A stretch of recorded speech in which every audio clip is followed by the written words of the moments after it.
Hello dear students, क्या हालचाल बच्चों, कैसे हैं आप लोग। तो भैया लास्ट मोमेंट एकदम स्टार्ट हो चुका है। एकदम फाइनल लैब जो है हमारी रेस का बच्चों वो स्टार्ट हो चुका है। और इस फाइनल लैब की आपके साथ पूरी तैयारी कराने के लिए हमारी पूरी पूरी केजीएस टीम आपके साथ लगी हुई है। और हम लोग दिन में बच्चों तीन तीन वीडियोस के द्वारा आपको डेली के 9 चैप्टर्स रिवाइज करा रहे हैं। स्पेशली केमिस्ट्री की अगर मैं बात करूं तो पिछले 2 टर्म्स में बच्चों मैंने सारे ऑर्गेनिक केमिस्ट्री के चैप्टर्स बच्चों रिवाइज करा दिए क्लास 12th वाले। Alkyl halide, alcohol, phenol, ether, aldehyde, ketone, carboxylic acid, Grignard reagent, amine biomolecule. तो जो बच्चों कॉम्पैक्ट कम टाइम में बच्चे जो मैक्सिमम रिवीजन हो सकता है, किस किस चैप्टर में क्या क्या चीजें इंपॉर्टेंट होती है जो हमको ध्यान रखनी है पढ़ने के लिए, और उनके ऊपर सवाल, वो सारी चीजें बहुत ही एफिशिएंट तरीके से हमारी टीम आपके साथ लगी हुई है। और हमारी टीम बदले में क्या चाहती है बच्चों, आप भी सारी निगेटिविटी को भूल करके सिर्फ और सिर्फ बच्चों अपने इस लास्ट मोमेंट पे बच्चों डटे डटे रहिए। बहुत सारे बच्चों के ये मतलब इस समय दिमाग में चल रहा है कि सर 2 साल हो गए, हम लोग एक बंद से कमरे में एक क्लोज एनवायरनमेंट के अंदर मोबाइल से सर अपनी पढ़ाई कर रहे हैं, और एक ऊबियत सी होती जा रही है, बोरिंग सी होती जा रही है। और अब एक फाइनल एग्जाम से पहले एक नर्वसनेस सी आ रही, डर सा आ रहा है। ये सारी चीज़ें बन रही हैं दोस्तों। देखिए ये सारी चीज़ें एकदम जेन्युइन हैं। और जब मैं आपके इन सब स्टेटमेंट्स को जब मैं देखता हूँ क्लास में बच्चे लोग बताते हैं, तो मुझे अपने टाइम भी बच्चों याद आ जाते हैं। जब मैं तैयारी किया करता था दोस्तों, मुझे याद है कि जेई की प्रिपरेशन के दौरान लास्ट मोमेंट बहुत ही एकदम मतलब बहुत ही ज़्यादा बच्चों एकदम ग्राइंडिंग होता था, बहुत ही ज़्यादा प्रेशर क्रिएटिंग होता था, क्योंकि उस समय इतनी सारी चीज़ों का रिवीजन करना होता था, प्लस साथ ही साथ एक एग्ज़ाम का भी भाई प्रेशर बनता ही रहता था। लेकिन दोस्तों याद रखिए, एक ये दौर है जिस समय आप मैक्सिमम प्रेशर को बच्चों हैंडल कर रहे हैं। और मैं आपको बता रहा हूँ कि उसके बाद उस जे एग्जाम के बाद मेरी लाइफ में क्या हुआ वो भी मैं आपके साथ शेयर करना चाहता हूँ। लास्ट का मंथ बहुत ही ज़्यादा प्रेशर वाला था कि भाई क्या होगा क्या नहीं होगा, और हर दिन ये प्रेशर एक्सपोनेंशियली इंक्रीज करता रहता है। ये एकदम सही बात है चीज़ें। अभी आपको लग रहा है 20 दिन है, फिर एक दिन आएगा जब आपको लगेगा 2 दिन है। 2 दिन में आपको लगे क्या क्या पढ़े क्या क्या ना पढ़े, क्या क्या समेटना है चीज़ें। जैसे यूपी सर की क्लास में मैंने देखा था, सर ने कहा था इस समय फैलाना नहीं, इस समय समेटना है। बहुत ही अच्छी सर ने बात कही थी। जो भी आपने 2 साल तक पढ़ा हुआ उसको आपने वाइंड अप करना है, उसको आपने रिकॉल करना है, कुछ नई चीज़ के चक्कर में नहीं जाना है। बहुत ही जेन्युइन बात थी। वही चीज आपके ऊपर भी प्रेशर बढ़ेगा। अभी 20 दिन है, फिर 2 दिन बचेंगे, फिर 2 घंटे बचेंगे, ये सारे दिन आएंगे, तो प्रेशर जो है एक्सपोनेंशियली बढ़ता जाएगा। लेकिन ये सच्चाई है, लेकिन एक सच्चाई ये भी है कि जब एग्जाम हो जाएगा तो वो प्रेशर एकदम जीरो हो जाएगा। प्रेशर एकदम बच्चों जीरो हो जाएगा। मतलब आप एग्जाम दे लेंगे, फिर आप अपनी आंसर की मैच करेंगे, आपको लगेगा कि सर आपने क्रैक कर दिया है। जिस ड्रीम के लिए आप लोग इतने दिनों से तैयारी कर रहे थे वो ड्रीम आपने क्रैक कर दिया है। तो वो जो खुशी होती है उस खुशी का कोई एहसास नहीं होता है। जितना प्रेशर आप जो 2 सालों से हैंडल कर रहे हैं वो प्रेशर कुछ भी नहीं लगेगा उस खुशी के आगे। तो वो भी एक दिन आएगा ना, वो भी एक दिन आएगा। फिर उसके बाद एक दिन आएगा जब आप अपने ड्रीम कॉलेज में पहले दिन एंटर करते हैं। मुझे आज भी याद है जब मैं आईआईटी कानपुर के जब कैंपस में पहली बार जब मैं एंटर किया था, क्या जबरदस्त बच्चों कैंपस होता है। मतलब मैं तो एमएनआईटी के बगल में रहता हूँ, तो हम लोग बचपन से एमएनआईटी के कैंपस देखते आए हैं। लेकिन आईआईटी कानपुर का campus it's a entire city, ये एकदम अपने आप में सिटी होती है। इसी तरह से जो अच्छे मेडिकल कॉलेजेस होते हैं वो भी अपने आप में सिटी होती है। आप जिस चीज़ को लेकर के बचपन से पढ़ते आए हैं वो सारी चीज़ों को आप ड्रीम करते हैं। आप अपने जो कैंपस का जो पहला महीना होता है, क्या ज़बरदस्त महीना होता है, इतना बच्चों हैपनिंग मोमेंट होता है। आप इतनी सारी नई चीज़ों को देखते हैं, नई लोगों के साथ आप रहते हैं, और घर परिवार से दूर जो फ्रीडम होती है, जो आप अपनी फ्रेशर पार्टी को एंजॉय करते हैं, कैंटीन की जो मस्ती होती है, लेक्चर्स की जो मस्ती होती है, लैब की जो मस्ती होती है, नई नई चीज़ों को जो एक्सप्लोर करने का जो जो मज़ा मिलता है वो भी तो आप एक्सप्लोर करोगे ना। तो ऐसा नहीं कि सिर्फ लाइफ में ये प्रेशर ही रहेगा। आपकी लाइफ को भगवान ने बहुत ही अच्छे से बच्चों सजो करके दिया हुआ है, और उसमें सारे रंग भरे हुए हैं। एक रंग ये प्रेशर वाला भी है, और एक रंग होगा जब आप नीट एग्जाम क्लियर करेंगे वो वाला भी होगा। तो सिर्फ उस दिन को बच्चों देखते रहिए, उस दिन को देखिए, उस दिन को समझिए, और उस दिन के सहारे अपने सारे दुखों को बच्चों दूर करते रहिए। भाई एक बहुत ही फेमस लाइन होती है हिंदी की कि भाई अंधेरा जितना ज्यादा गहराता है, अंधेरा बच्चों जितना ज्यादा गहराता है, सीधी सी बात है सर, सुबह सुबह सवेरा उतना ही पास आता जाता है। तो आपकी लाइफ में जैसे जैसे बच्चों प्रेशर बढ़ता जा रहा है, समझ जाइए कि लाइफ में जो हैप्पीनेस है, लाइफ में जो हैप्पीनेस है, लाइफ में जो जो एकदम एडवेंचर है, वो उतने ही आप उसके करीब आते जा रहे हैं। ठीक है, तो वो सारी चीज़ें होंगी भाई, सारी चीज़ें होंगी।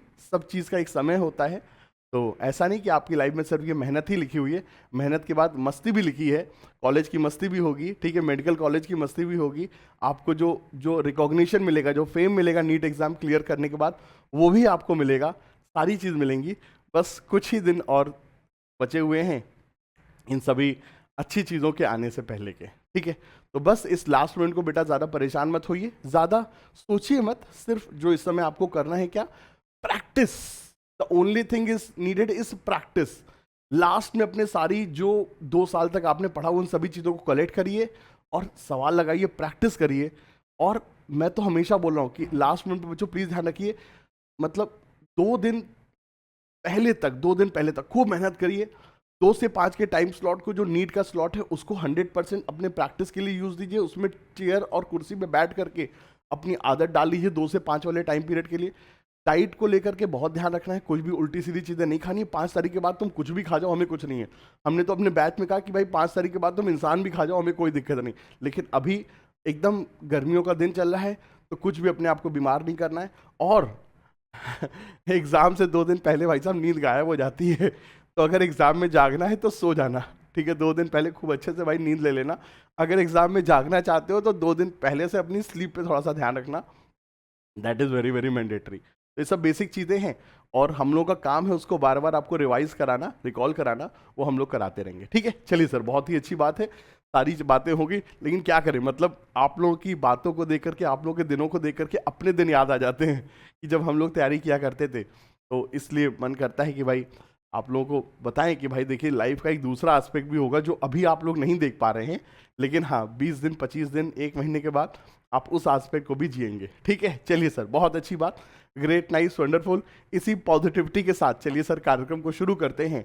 And let's start. आज हम लोग अपने फिजिकल केमिस्ट्री के स्मार्ट रिवीजन पे हम लोग आ रहे हैं, क्विक रिवीजन पे हम लोग आ रहे हैं, जिसमें सिर्फ एक ही वीडियो के अंदर तीनों चैप्टर के सारे इंपॉर्टेंट कंसेप्ट को हम लोग रिवाइज करेंगे और साथ ही साथ सवालों के द्वारा उन कंसेप्ट को बच्चों ब्रशअप करेंगे, ठीक है, ये चीज़ें। लेकिन आपको मेरे साथ एक प्रॉमिस करना है क्या, कि सर ये जो सवाल हम लोग डिस्कस करते हैं, आप इन सवालों को खुद से भी करेंगे। मतलब ये नहीं सिर्फ आप वीडियो देख करके आगे बढ़ जाएंगे, नहीं, आपको सर इन कंसेप्ट को सर आपने खुद से पेन चला करके सॉल्व भी करना है।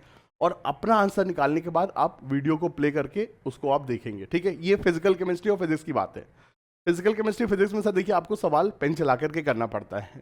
इट्स नॉट लाइक बायोलॉजी कि आपने बस देखा, पढ़ा और आगे बढ़ गए, वो चीज़ें नहीं चलेंगी, ठीक है। और अब तो भाई कुर्सी टेबल पे बैठने का सर समय आ गया है, एकदम सीरियसनेस के साथ काम करने का समय आ गया है, ठीक है। तो चलिए सर, इसी के साथ मैं विनीत द्विवेदी आपका स्वागत करता हूं आपके अपने प्लेटफॉर्म खान ग्लोबल स्टडीज में। और शुरू करते हैं दोस्तों आज के इस सेशन को, जहां पे हम सोल्यूशन, काइनेटिक्स और इलेक्ट्रोकेमिस्ट्री का क्विक रिवीजन करेंगे। चलिए सर, बहुत ही अच्छी बात है। तो दोस्तों, सीन क्या है, सीन बहुत ही अच्छा है। सीन बच्चों बहुत ही अच्छा है और जबरदस्त है। क्या है सीन, आइए सर समझते हैं। तो भाई साहब अगर हमारे पास solution and colligative property chapter दिया हुआ है, भाई साहब अगर हमारे पास क्या sir, solution and colligative property chapter दिया हुआ है,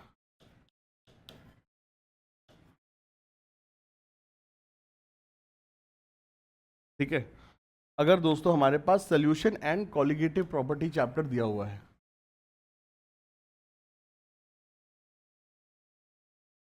ठीक है दोस्तों, अगर हमारे पास solution and colligative property chapter दोस्तों हमको दिया हुआ है, तो इसमें दोस्तों देखिए हमको क्या क्या ध्यान रखना है। बच्चों देखिए, कॉलिगेटिव प्रॉपर्टी क्या होती है हम सब जानते हैं। फिजिकल प्रॉपर्टी जो कि नंबर ऑफ सॉल्यूट पार्टिकल्स पर डिपेंड करती हैं। 4 बच्चों कॉलिगेटिव प्रॉपर्टी होती हैं।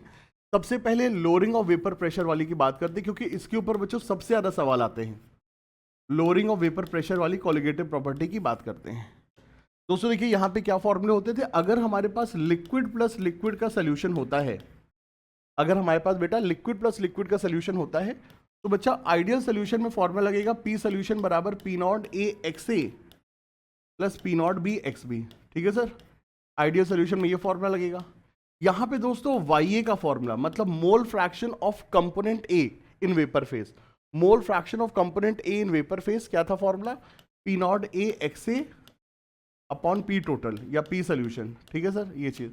तो वाई ए का फॉर्मूला ये हो जाएगा। वाई बी का भी फॉर्मूला सर इसी तरह से निकल आएगा, आप एक्स्ट्रापोलेट करके निकाल सकते हैं, ठीक है सर, बहुत अच्छी बात है। पी सोल्यूशन करके निकाल लेंगे। ठीक है सर, बहुत अच्छी बात है। अब मेरे प्यारे दोस्तों, इसमें एक दूसरा भी केस होता है कि जब हमारे पास सॉलिड प्लस लिक्विड का केस होता है। जब हमारे पास क्या बेटा, सॉलिड प्लस लिक्विड का केस होता है, तो यहां पर क्या होता था, पी सोल्यूशन बराबर P not solvent, P solution बराबर P not solvent into X solvent का फॉर्मूला लगता था। लोअरिंग ऑफ वेपर प्रेशर, जैसे डेल्टा पी से कहते हैं इसको बेटा, P not solvent into X solute हुआ करता था। याद रखना बेटा, यहां पर क्या है, एक्स सल्यूट है। ठीक है, P not solvent into X solute हो जाता है, और delta P upon P not solvent इसी तरह से हमारा निकल आएगा। ठीक है सर, ये चीज बहुत अच्छी बात है। अगली बेटा, ऑस्मोटिक प्रेशर की अगर हम बातचीत करते हैं तो पाई बराबर ICRT हमारा रहता है। पाई बराबर बेटा जी ICRT यहां पर रहता है। बेटा इस कॉलिगेटिव प्रॉपर्टी में P not solvent into X solute में एक्स सल्यूट क्या होता है, number of moles of solute upon N solute plus N solvent होता है। ठीक है, अगर हमारा सल्यूट क्या है, इलेक्ट्रोलाइट है, अगर बच्चों हमारा सल्यूट क्या है, इलेक्ट्रोलाइट है, तो वहां पे हम लोग आई को यहां पर भी लगा देते हैं और यहां पर भी लगाते हैं। जहां जहां सल्यूट है उसके साथ क्या लगा देंगे sir ji, I, van't Hoff factor हम लोग लगा देंगे। ठीक है, ऑस्मोटिक प्रेशर के केस में पाई बराबर ICRT हमारा लग जाएगा। Elevation in boiling point and depression in freezing point में हमारा ये फॉर्मूला लग जाएंगे। डेल्टा TB बराबर IKB into M and delta TF बराबर IKC इंटू एम। ठीक है बच्चों, KB KC किस पे डिपेंड करते हैं, KB and KC depends on क्या, नेचर ऑफ सॉल्वेंट। किस पे डिपेंड करते हैं sir ji, nature of solvent के ऊपर सर ये डिपेंड करते हैं। सही बात है सर, यस सर, सही बात है, एकदम सही बात है। तो ये सारी की सारी हमारी यहाँ पर चीजें होती हैं। बहुत बहुत अच्छी बात है, बहुत बहुत अच्छी बात है।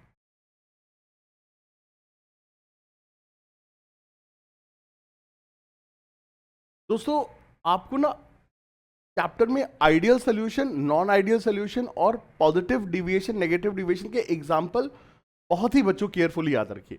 देखिए आइडियल सोल्यूशन क्या होते हैं सर, देखिए आइडियल सोल्यूशन वो होते हैं जो राउल्ट्स लॉ को फॉलो करते हैं। आइडियल सोल्यूशन के केस में डेल्टा H मिक्सिंग जीरो होती है और डेल्टा V मिक्सिंग भी सर क्या होती है, जीरो होती है। मतलब कि बच्चों आइडियल सोल्यूशन में जब कंपोनेंट्स को हम मिक्स करते हैं तो किसी भी तरीके की हीट चेंज नहीं होती है। डेल्टा H मतलब हीट चेंज जीरो है यहाँ पर। ठीक है ये चीज। अब आइडियल सोल्यूशन बनाते कौन है, देखो आइडियल सोल्यूशन वो लोग बनाते हैं जो एक जैसे होते हैं, एक ही जैसे होते हैं, भाई भाई। जैसे हेक्सेन है तो एल्केन फैमिली का ही एक और मेंबर हेप्टेन हमने ले लिया। ठीक है, बेंजीन है तो एरोमेटिक फैमिली का अगला मेंबर टॉल्यूइन ले लिया। बहुत ज्यादा इनमें डिफरेंस नहीं होना चाहिए। ठीक है, इसी तरह से मेथेनॉल, एथेनॉल हमारे पास हो गए। ठीक है, इथाइल क्लोराइड, इथाइल ब्रोमाइड हमारे पास हो गया, क्लोरोबेंजीन, ब्रोमोबेंजीन हो गया, इथिलीन डाइक्लोराइड, इथिलीन डाइब्रोमाइड हो गए। तो ये सारे के सारे बच्चों हमारे आइडियल सोल्यूशन के एग्जांपल्स हैं और इनको याद रखना वेरी वेरी इंपॉर्टेंट है। इनको बच्चा याद रखना क्या सर, वेरी वेरी इंपॉर्टेंट है। ठीक है सर, बहुत अच्छी बात है। इसी तरह से बेटा नॉन आइडियल सोल्यूशन वो होते हैं जो आइडियल, जो राउल्ट्स लॉ को ओबे नहीं करते हैं। यहाँ पे किसी प्रकार के फॉर्मूले हमारे नहीं लगते हैं। अब नॉन आइडियल में भी पॉजिटिव डिविएशन कौन होते हैं, वो होते हैं जिनमें sir P solution is greater than P not A X A plus P not B X B. ठीक है सर, पॉजिटिव डिविएशन कौन होंगे, वो होंगे जिनमें P solution is greater than P not A X A plus P not B X B.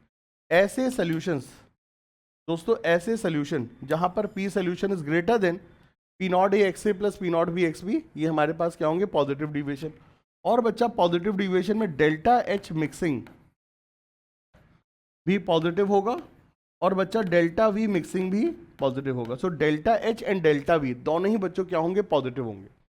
Sir ji delta H और delta V दोनों के दोनों ही सर जी क्या होंगे, पॉजिटिव होंगे। ये हमको सर यहाँ पर ध्यान रखना है, बहुत ही अच्छी बात है। अब पॉजिटिव डिविएशन कब होता है बच्चों, पॉजिटिव डिविएशन को याद करने का मैं बच्चों को जो तरीका बताता हूँ, कबाब में हड्डी। ठीक है, एक ऐसा हमारे पास कंपोनेंट है जिसमें जब हम दूसरा कंपोनेंट मिलाते हैं तो इंटरमॉलिक्यूलर फोर्सेस वीक पड़ जाते हैं। जैसे पानी में जब हम क्या मिला देते हैं बच्चों, पॉजिटिव डिविएशन की बात हो रही है ना, हाँ सर। जैसे कि दोस्तों पानी में अगर मैं क्या मिला दूं, एथेनॉल, पानी 4 हाइड्रोजन बॉन्ड बनाता है बट एथेनॉल सिर्फ 3 ही बनाता है। ठीक है ये चीज।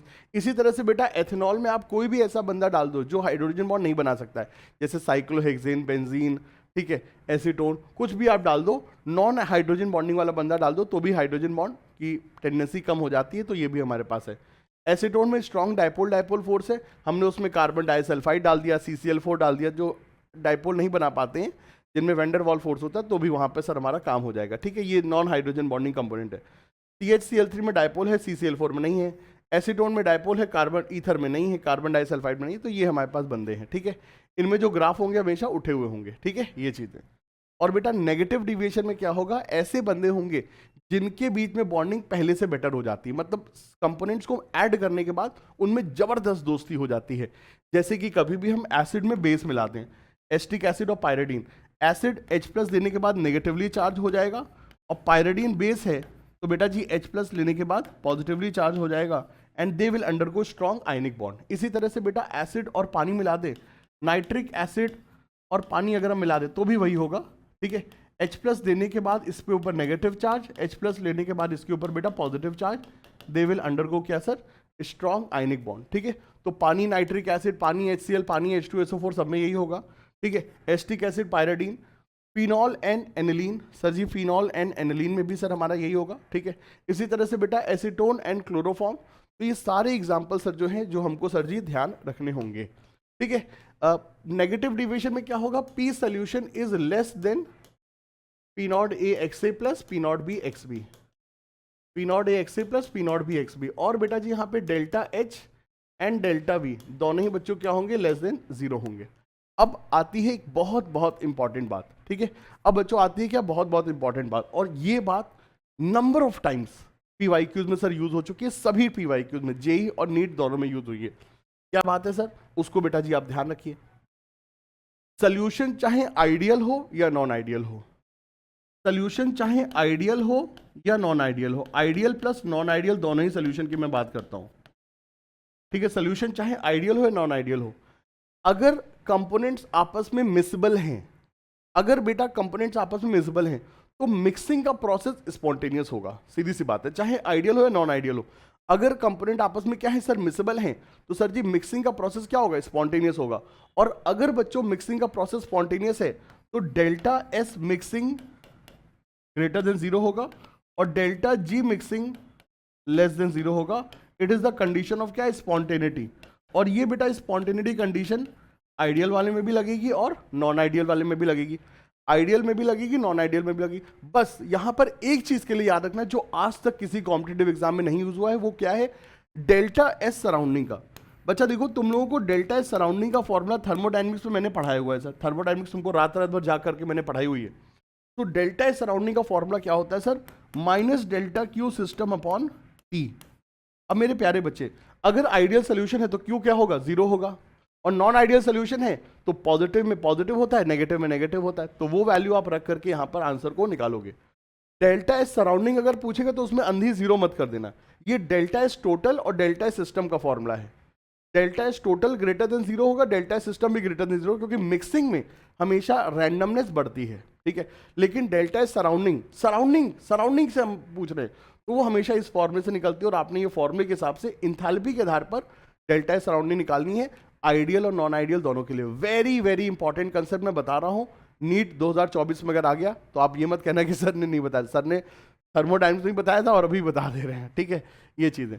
तो ये मेरे प्यारे बच्चों examples are very very important, और चैप्टर के जो सारे फॉर्मूले हैं वो भाई देखिए मैंने यहाँ पर आपको पूरे पूरे ब्रशअप करा दिए। ठीक है सर, बहुत अच्छी बात है, ग्रेट, नाइस, वंडरफुल, क्या बात है, क्या ही बात है सर, मजा आ गया सर, मजा आ गया, मजा आ गया। तो सर जी बहुत अच्छी बात है।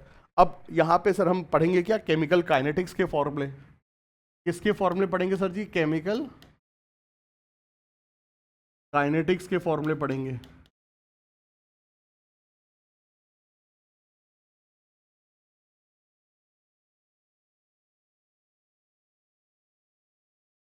ठीक है सर, किसके फॉर्मूले पढ़ेंगे सर, केमिकल काइनेटिक्स के सर फॉर्मूले हम लोग अब पढ़ेंगे। ठीक है, चलिए सर, बहुत अच्छी बात, great, nice, wonderful. Chemical kinetics और electrochemistry.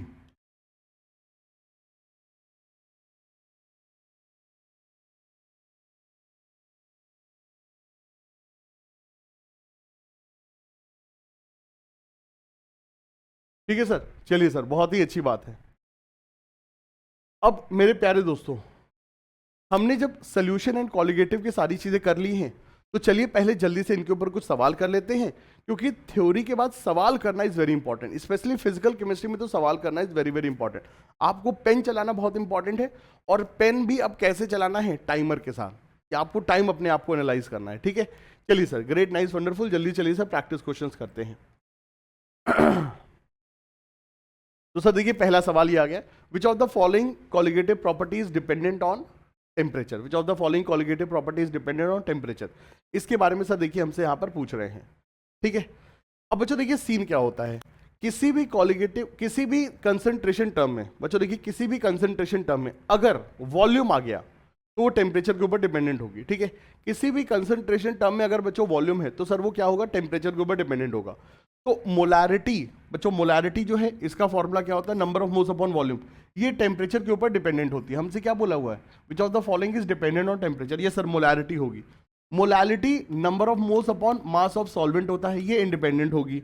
Mole fraction number of moles upon number of moles A plus B होता है, ये भी सर नंबर ऑफ मोल्स है, मास इसमें सर क्या, वॉल्यूम इसमें नहीं आता है, तो ये भी इंडिपेंडेंट होगी। And wait percentage, weight of solute upon weight of solution into 100, इसमें भी सर वेट आ रहा है, ये भी हमारा टेम्परेचर के ऊपर इंडिपेंडेंट नहीं होगी। तो वो सारी कॉलिगेटिव, वो सारी कंसंट्रेशन टर्म जिनके फॉर्मूले में वॉल्यूम आता है, सर किस किस के फॉर्मूले में वॉल्यूम आता है ये भी आपको बता देते हैं। देखो बेटा, मोलारिटी के फॉर्मूले में वॉल्यूम है तो सर ये टेम्परेचर डिपेंडेंट है, ये क्या सर जी, टेम्परेचर डिपेंडेंट है। तो मोलारिटी हो गया, नॉर्मेलिटी हो गया, ठीक है, परसेंटेज W बाय V हो गया, परसेंटेज V बाय V हो गया। तो जिसके भी फॉर्मूले में सर देखिए वॉल्यूम आएगा वो सब के सब टेम्परेचर डिपेंडेंट होंगे, ठीक है। तो यहाँ पे हमसे पूछ रहा है वो कौन सी कंसंट्रेशन टर्म है जो टेम्परेचर डिपेंडेंट है, तो आंसर इज बी, ठीक है। थोड़ा सा हम लोग अपनी आंसर की में जो आंसर्स हैं इनको हम छुपा देते हैं, ठीक है, इनको हम ज़रा छुपा देते हैं तो दैट आपको डाइवर्जन ना हो, ठीक है भाई, आपके मन में सर जी क्या, डाइवर्जन नहीं होना चाहिए।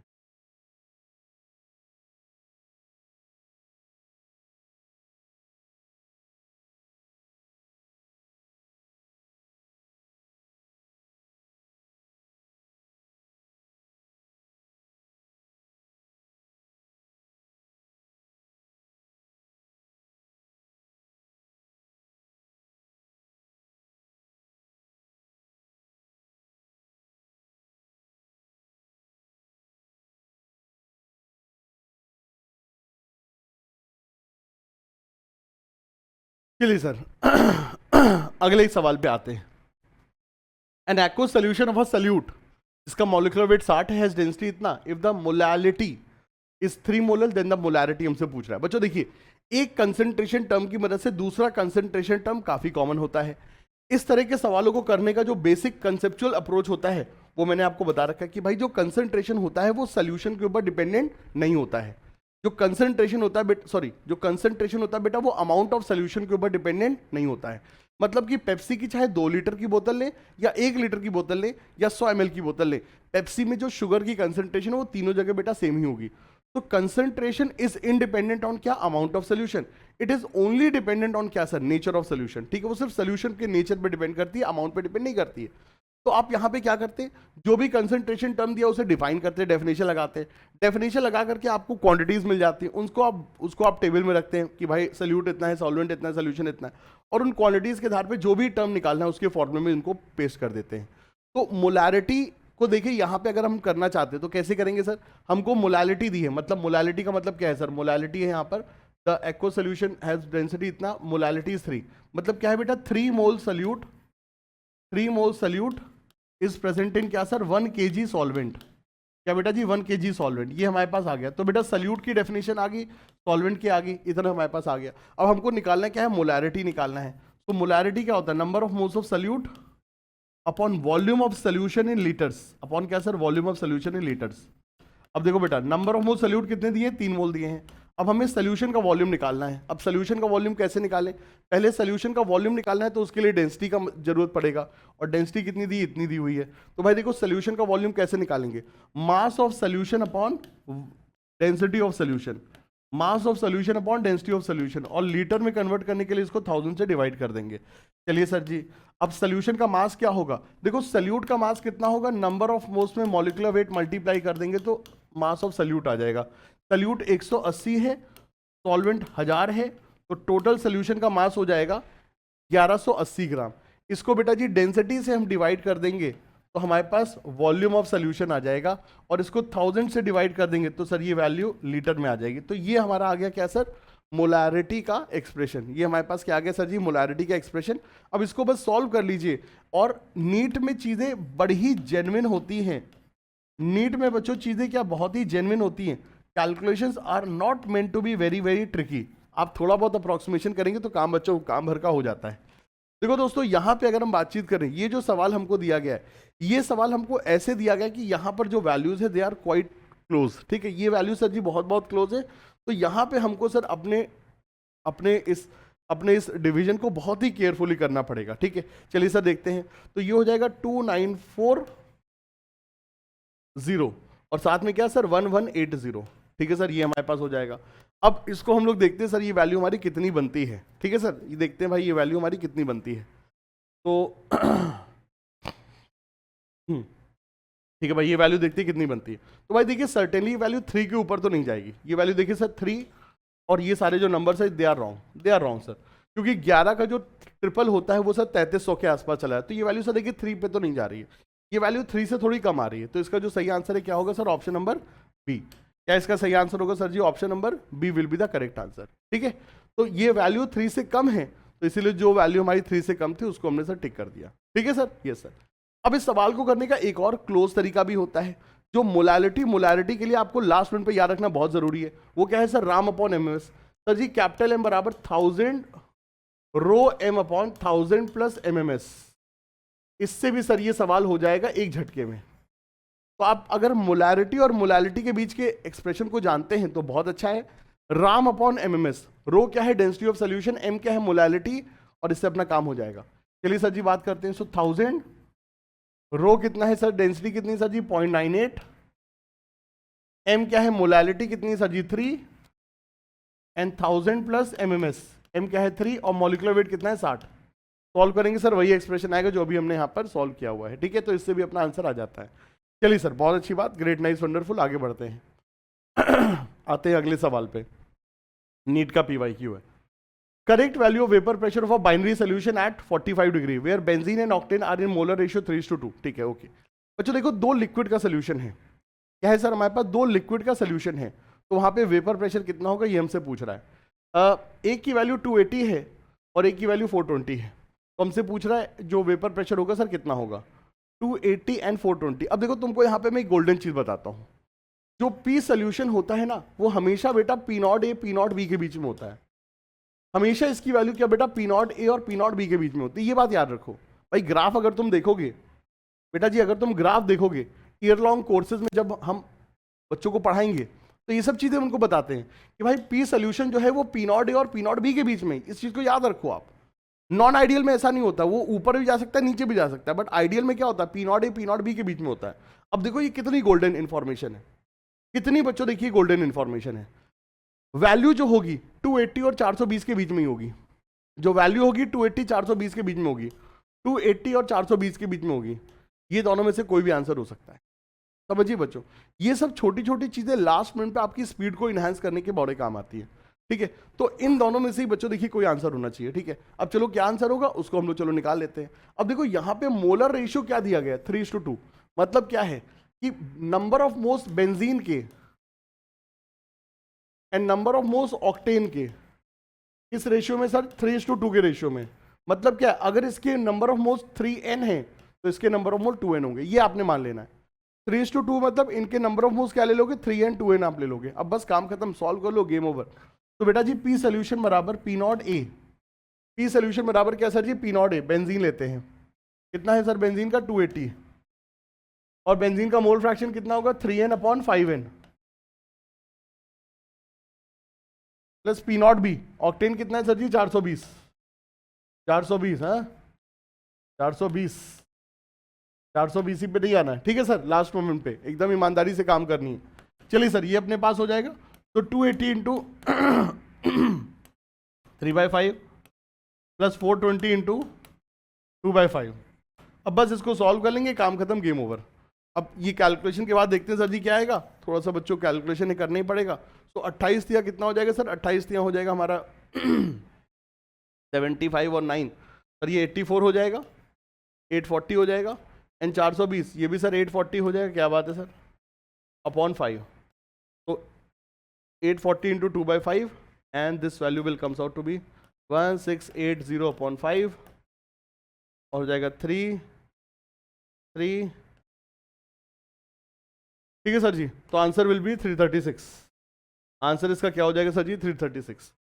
तो P not A X A plus P not B X B करके काम कर लेंगे, अपना काम यहां पर हो जाएगा। ठीक है, मोलर रेशियो से आप मोल फ्रैक्शन तुरंत निकालिए, मोलर रेशियो से आप मोल फ्रैक्शन तुरंत निकालें, तो दिमाग में तुम्हारे बेटा मोल फ्रैक्शन तुरंत छप जाना चाहिए, और बस सीधे सीधे तुम्हारे दिमाग में वैल्यू रख के पहला स्टेप और दूसरा स्टेप इसको सॉल्व करना, बस काम खत्म। यही हमारे पास है, पहला स्टेप दूसरा स्टेप, बस बच्चों काम खत्म, पहला दूसरा तीसरा, बस काम खत्म, 3 स्टेप में ही आंसर आना चाहिए। और ये चीज याद रखना, अगर आप बहुत लकी हो तो इस चीज को याद रखना कि हो सकता है आपको बिना पेन चलाए भी आंसर आ सकता था, मतलब जो value P not A P not B के बीच में वही पी सोल्यूशन है, काम खत्म। क्या जबरदस्त बात है सर। चलिए sir, at 88 degree vapour pressure of pure benzene and pure toluene इतना है, if boiling point of solution इतना, then the mole fraction of C6H6 in solution हमसे पूछ रहा है, हमसे सोल्यूशन का मोल फ्रैक्शन पूछ रहा है। अब बच्चों देखो यहां पर क्या बोला गया, हमको P not A P not भी दे दिया गया बेंजीन टोलुइन का। अब बोल रहा है कि जो सोल्यूशन इसका बॉइलिंग पॉइंट 88 डिग्री है। बेटा बॉइलिंग पॉइंट से मतलब क्या होता है सर, बॉइलिंग पॉइंट वो टेम्परेचर होता है जब वेपर प्रेशर एटमॉस्फेरिक प्रेशर के बराबर हो जाता है। बॉइलिंग पॉइंट वो टेम्परेचर होता है जब वेपर प्रेशर क्या एटमॉस्फेरिक प्रेशर के बराबर हो जाता है। तो 88 डिग्री पे जो सोल्यूशन का वेपर प्रेशर होगा, 88 डिग्री पे जो सोल्यूशन का वेपर प्रेशर होगा वो कितना होगा, 1 atm। और 1 atm मतलब कितना sir, 760 mm of Hg। 1 atm मतलब क्या सर, 760 mm ऑफ Hg। बहुत अच्छी बात है। अब इसको चलो सर सॉल्व कर लेते हैं। अब ये जो पी सोल्यूशन है ये कितना होगा sir, P not A X A plus P not B X B. Sir हमारे पास बेंजीन कितना है, 900 टॉर एक्स बी, टोलुइन कितना है 360 टॉर एक्स टी। अब हमसे तो क्या पूछ रहा है सर, बेंजीन का मोल फ्रैक्शन पूछ रहा है। अगर बच्चा बेंजीन का मोल फ्रैक्शन पूछ रहा है तो बेंजीन के मोल फ्रैक्शन के टर्म में ही आंसर लेंगे, एक्स टी को क्या लिख लेंगे 1 माइनस एक्स बी, और बस इसको सॉल्व कर लीजिए। और अब अगर हम इसको सॉल्व करते हैं मुन्ना लाल तो क्या आ जाएगा सर, ये हो जाएगा हमारा 400, 360 माइनस करेंगे सर हो जाएगा 400, और 900 में से 360 माइनस करें सर कितना हो जाएगा 540। ठीक है सर, कितना हो जाएगा सर जी 540, और बस X B will comes out to be कितना 400 upon 540, 400 upon 540 it will become 40 upon 54, और बस इसको हम सॉल्व करेंगे sir 20 upon 27, 20 upon 27, this will be the value. ठीक है sir, 20 upon 27 this will be the value. सही है sir, option number B will be the correct answer. ये यहां पर सीन होगा। तो guys boiling point, boiling point मतलब क्या, वेपर प्रेशर कितना होगा 1 atm, बस दैट्स इट। बॉइलिंग पॉइंट मतलब सर वेपर प्रेशर कितना 1 atm, बस इस चीज को याद रखिए। ये बहुत जबरदस्त कंसेप्ट है। कई बार सवालों में हमको पानी का वेपर प्रेशर 100 डिग्री पे नहीं देते, कई बार सवालों में बेटा पानी का वेपर प्रेशर 100 डिग्री पे नहीं देते। अगर पानी का वेपर प्रेशर 100 डिग्री पे नहीं दिया है तो समझ जाओ क्या भाई, पानी का वेपर प्रेशर 100 डिग्री, 100 डिग्री क्या है पानी का बॉइलिंग पॉइंट, बॉइलिंग पॉइंट पे वेपर प्रेशर कितना होगा 1 atm, काम खत्म। ठीक है सर, तो ये छोटी छोटी इंफॉर्मेशन को हमने ध्यान रखना है। क्या बात है सर जी, बहुत अच्छी बात है। If a compound A B dissociate to an extent of 75% in aqua solution, the molality of the solution which shows 2.5 degree boiling point is. ठीक है ओके बच्चों, देखिए ये किसका सर है तुम्हारा, ये एलिवेशन इन बॉइलिंग पॉइंट का सवाल है। ये किसका है sir, elevation in boiling point का सवाल है। अब बेटा देखो कभी भी कॉलिगेटिव प्रॉपर्टी की बातें हो रही है तो याद रखना van't Hoff factor. Sir ji van't Hoff factor, van't Hoff factor की वैल्यू नॉन इलेक्ट्रोलाइट के लिए क्या होगी सर, 1 होगी। सर जी नॉन इलेक्ट्रोलाइट के लिए आई कितना होता है, 1 होता है। अब नॉन इलेक्ट्रोलाइट में कौन है, यूरिया, ग्लूकोज, सुक्रोज और ethanol. Urea, glucose, sucrose, ethanol, इनके लिए सर 1 होगी। आई ग्रेटर देन 1 होगा किसके लिए सर, इलेक्ट्रोलाइट के लिए। सॉल्ट, एसिड, बेस के लिए, सॉल्ट, एसिड और बेस के लिए आई की वैल्यू क्या होगी सर, 1 होगी। ठीक है, और आई की वैल्यू लेस देन 1 होगी फॉर एसोसिएशन के केस में, एसोसिएशन के केस में। और एसोसिएशन का एग्जांपल जो एनसीईआरटी में है कि एसिटिक एसिड को अगर मैं कहां डाल दूं, नॉन पोलर सॉल्वेंट में, कहां डाल दूं बेटा, नॉन पोलर सॉल्वेंट में।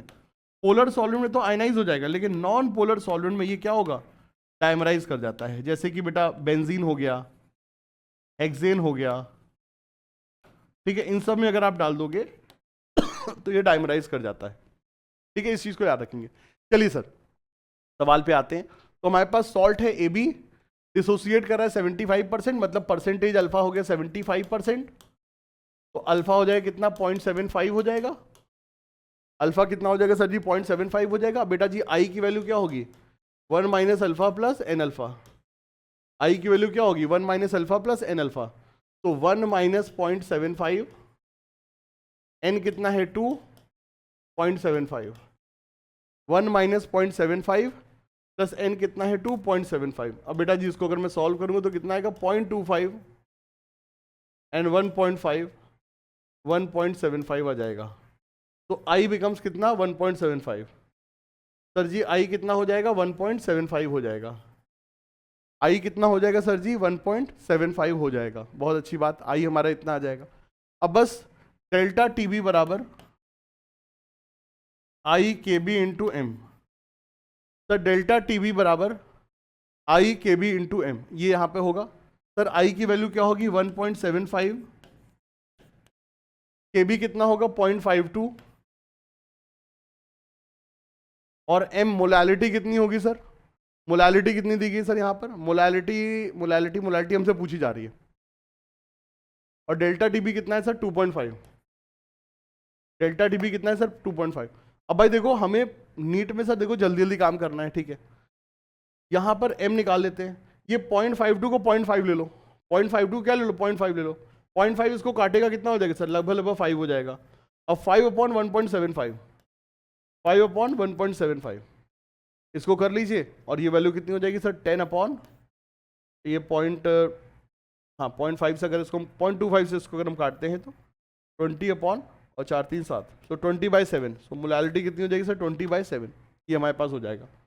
तो 20/7 will be the answer, the molality will be कितनी, 20/7, ठीक है। So that will be the answer. बहुत बहुत बढ़िया बात सर जी, क्या बहुत बहुत बढ़िया बात, क्या बात है सर, ग्रेट, नाइस, वंडरफुल, ठीक है। इस तरह से इस सवाल को हम लोग करेंगे। तो पहले अपन ने इसका आई निकालना है, ए बी 2 आयन देगा तो एन इसका 2 होगा, 1 minus alpha plus N alpha करके हमने सर आई निकाल लिया, ठीक है। और फिर उसके बाद डेल्टा टीबी बराबर I K B into M कर दिया। के बी किस पे डिपेंड करता है, नेचर ऑफ सॉल्वेंट पे। एक्वस सोल्यूशन है तो पानी का के बी लेंगे, ठीक है, यस सर। अप्रोक्सीमेट आंसर इतना आ जाएगा। चलिए सर बहुत अच्छी बात है। Henry law constant for the solubility of N2 in water at इतना इतना इतना इतना, ठीक है सर, ओके। अब देखो सर हेनरी लॉ की हम लोग बातचीत करते हैं, जरा हेनरी लॉ को थोड़ा सा रिवाइज कर लेते हैं। तो देखो हेनरी अंकल ने क्या बोला था, हेनरी अंकल ने क्या बोला था, जरा जल्दी से उसको रिवाइज कर लेते हैं, ठीक है सर। देखिए हेनरी लॉ के हिसाब से P बराबर के एच इंटू एक्स, ठीक है सर। क्या होता है सर जी, P बराबर के एच इंटू एक्स होता है, यहां से x बराबर sir P upon K H होता है। ये फॉर्म ज्यादा बेटर होता है, this is a much better form of Henry law. अब बेटा इस हेनरी लॉ का तात्पर्य क्या है, the mole fraction of gas in solution, the mole fraction of gas in solution is directly proportional to partial pressure of gas above solution. Solution के अंदर जितनी गैस का मोल फ्रैक्शन है वो किसके ऊपर डिपेंड कर रहा है, सोल्यूशन के ऊपर गैस के पार्शियल प्रेशर पे। और ये केएच क्या होता है सर, केएच डिपेंड करता है नेचर ऑफ गैस और सॉल्वेंट दोनों पे।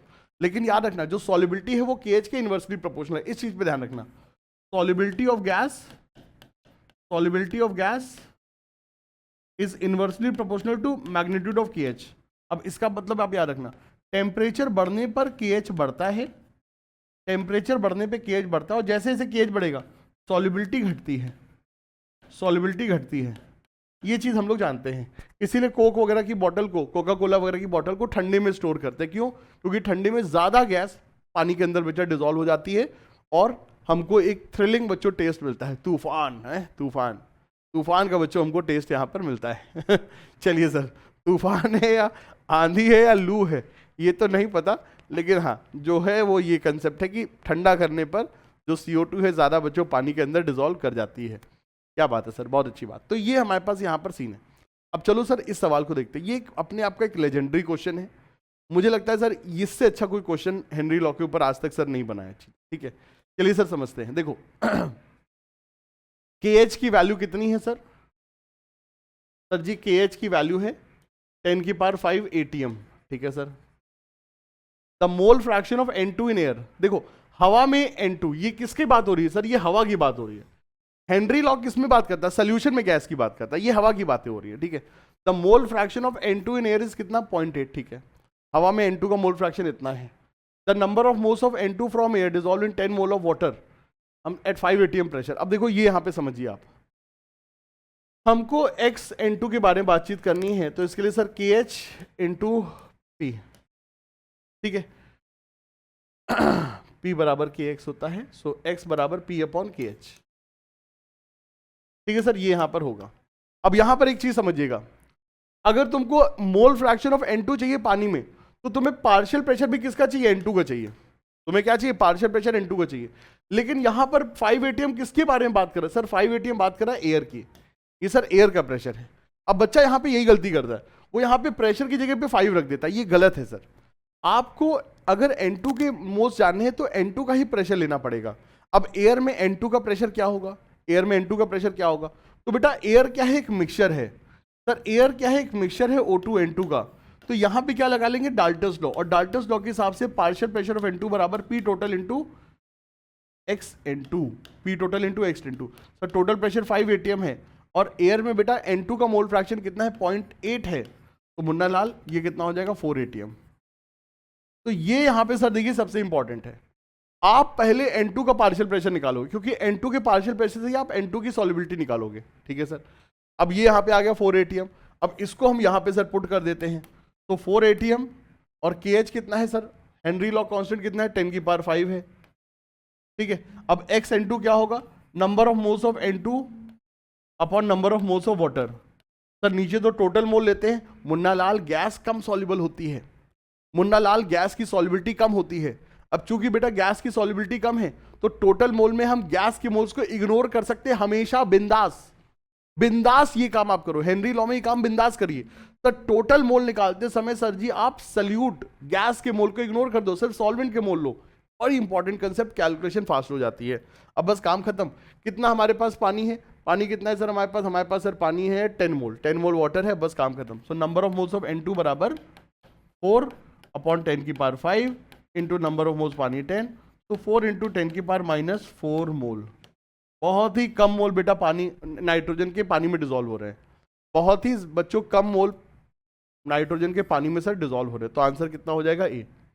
आंसर इसका क्या हो जाएगा सर जी? ए हो जाएगा। तो इस सवाल का भैया जी आंसर क्या होगा? ए होगा, 4 इंटू 10 की पावर माइनस 4, ठीक है सर, 4 इंटू 10 की power minus 4, that will be the answer. क्या बात है sir ji? That will be the answer. चलिए सर, ग्रेट, नाइस, वंडरफुल। तो यहां पर क्या चीज ध्यान रखना है, हमको हेनरी लॉ लगाते समय जिसके मोल फ्रैक्शन की बात करो उसी का पार्शियल प्रेशर लेना होता है। सवाल में पार्शियल प्रेशर एयर का दिया था, तो पहले डाल्टन्स लॉ से आप N2 का पार्शियल प्रेशर निकालोगे, और उसके बाद आप यहां पर चीजों को सॉल्व करोगे। एक कंप्लीट क्वेश्चन जिसमें कि डाल्टन्स लॉ भी क्लियर हो गया, हेनरी लॉ का भी कंसेप्ट क्लियर हो गया, और हमने इसकी जो प्रैक्टिस है उसको भी हमने समझ लिया कि कैसे कैलकुलेशन को फास्ट करें। लास्ट मिनट पे यही करना है। मैं तो भाई मतलब समझिए बच्चों, you should be very very straight, you should be very very मतलब क्लियर अबाउट योर अप्रोच। मतलब आपको ये चीज ध्यान रखो कि अभी आपको अगर लग रहा है सर 20 दिन बहुत कम है, अभी आपको लग रहा है क्या सर 20 दिन बहुत कम है, तो याद रखो आपको ये 20 दिन बहुत ज्यादा लगेंगे जब 2 दिन बचेंगे।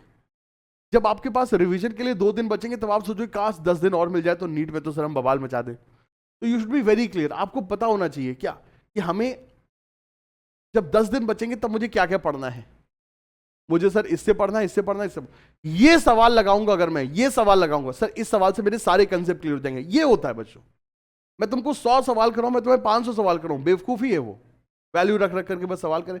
ये है क्वेश्चन, ये क्वेश्चन है बच्चों जो तुम्हें डाल्टन्स लॉ क्लियर कर रहा है, हेनरी लॉ क्लियर कर रहा है, उसकी बेटा एप्लीकेशन क्लियर कर रहा है, ये चीज है। इसी तरह से ऑर्गेनिक में मैंने आपको जो सवाल कराया सर, एक एक सवाल के अंदर 4-4, 5-5 रिएक्शन है, क्यों? जिससे कि आप सारी चीजों को रिवाइज कर सको। यही तो करना है मुन्ना लाल, यही तो करना है। और यही करा करा करके बच्चों कितने सारे बच्चे को हमने अपने उनके ड्रीम मतलब एम्स में भेजा हुआ है, कोई KGMC में पढ़ रहा है, कोई कहीं पढ़ रहा है, ये सब चीजें, ये तरीका है सच्ची। You should be very clear, you should be very clear about your approach कि मुझे 2 दिन पहले ये करना है, मुझे 5 दिन पहले ये करना होगा, ये चीज। और मैं बात बोल रहा हूँ बच्चों, डाइट पे थोड़ा सा ध्यान रखिए, स्लीपिंग साइकिल पे ध्यान रखिए। अगर एग्जाम के दिन जागना है तो उसके 2 दिन पहले सोना पड़ेगा। एग्जाम के दिन जागना है तो उसके 2 दिन पहले सोना पड़ेगा, क्योंकि नींद बहुत आती है, नींद बहुत मतलब नींद भाग जाती है, नींद भाग जाती है। और अगर नींद भाग गई तो 2 से 5 के दौरान बहुत नींद आएगी, फिर मैटर खराब हो जाएगा। मतलब 2-2 3-3 सवाल भी बच्चों अगर आपके मैटर हो गए ना, काम खत्म। और एग्जाम के दिन अगर तुम्हारी नाक चूरा है, तुम्हें बुखार है, मैटर खत्म। इन सब चीज़ों का ध्यान रखो बच्चे। कई लोग कहते हैं सर एग्जाम के पहले हम बीमार पड़ गए थे इसलिए हमारा नीट चौपट हो गया, मैं इस बार ड्रॉप ले रहा हूँ। ये सब चीज़ें हमें आपसे नहीं चाहिए। 20 दिन पहले ही सारी चीज़ें एकदम चिल्ला चिल्ला के सब कुछ बता दे रहे हैं। अब ये सब नाटक नहीं चलेगा। पूरा 2 महीने से हम लोग आपके साथ लगे हुए हैं बच्चों। 1 डे 1 चैप्टर, पूरा इलेक्ट्रोकेमिस्ट्री, थर्मोडायनामिक्स, आयनिक इक्विलिब्रियम, सब कुछ बच्चों एकदम डिटेल में पढ़ाया जा चुका है। आप ये नहीं कह सकते कि सर हम कहाँ से पढ़ें। सब कुछ है आपके पास पढ़ने के लिए, बस तुम्हें पढ़ना है, तुम्हें पढ़ना है। लास्ट मिनट पे क्या करना है बता रखिए भैया, घड़ी देख देख करके सवाल लगाइए, ये सब चीजें। और लास्ट मिनट पे क्या फास्ट रिवीजन, क्या बेहतरीन बच्चों चीजें सीरीज आपके लिए निकालेंगे। इससे अच्छा क्या हो सकता है। मतलब 10 दिन के अंदर बच्चों 90 चैप्टर रिवीजन, आज तक कभी मैंने कहीं पर ये चीज नहीं देखी। ठीक है, चलिए सर बहुत अच्छी बात है। हम अपना काम ईमानदारी से करेंगे, हम अपना काम ईमानदारी से करेंगे, और आप भी अपना काम ईमानदारी से करेंगे। 100% बच्चों हम लोग की ईमानदारी से हमको अच्छा रिजल्ट मिलेगा ही मिलेगा। क्या बात है बच्चों, great, nice, wonderful. What is the activation energy. अब आ गई केमिकल काइनेटिक्स। सर जी अब आ गई क्या केमिकल काइनेटिक्स। चलिए सर केमिकल काइनेटिक्स की भी थ्योरी को थोड़ा सा रिवाइज कर लेते हैं। केमिकल काइनेटिक्स की भी थ्योरी को चलिए सर थोड़ा सा रिवाइज कर लेते हैं। क्या बात है सर, चलिए सर।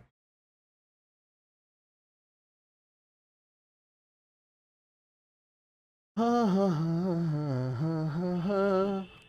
बच्चों देखिए, जब हम केमिकल काइनेटिक्स की बातचीत करते हैं तो हमें देखिए सर कैसे अप्रोच करना है।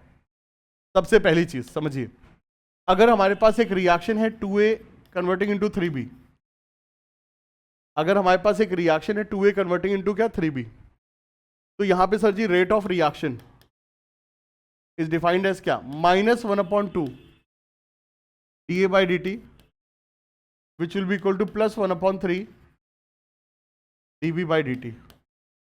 ठीक है, ये चीज याद रखिएगा। ये dA by dt से हमारा तात्पर्य क्या है, rate of change in concentration of A, rate of change in concentration of A with time. ठीक है, अब ये जो dA by dt होगा कैसा होगा, नेगेटिव होगा। क्यों, क्योंकि ए की कंसंट्रेशन बेटा समय के साथ घटती है। ए की कंसंट्रेशन मुन्ना लाल क्या समय के साथ घटती है। क्योंकि बच्चों ए की कंसंट्रेशन समय के साथ घटती है तो इसका स्लोप क्या होगा, नेगेटिव होगा। अब इस नेगेटिव स्लोप को पॉजिटिव करने के लिए माइनस हम लोग लगाते हैं चीजें। ठीक है, तो सवालों में ध्यान रखना क्या दिया है तुमको, तुमको रेट ऑफ चेंज दिया है या रेट ऑफ डिक्रीज दिया है।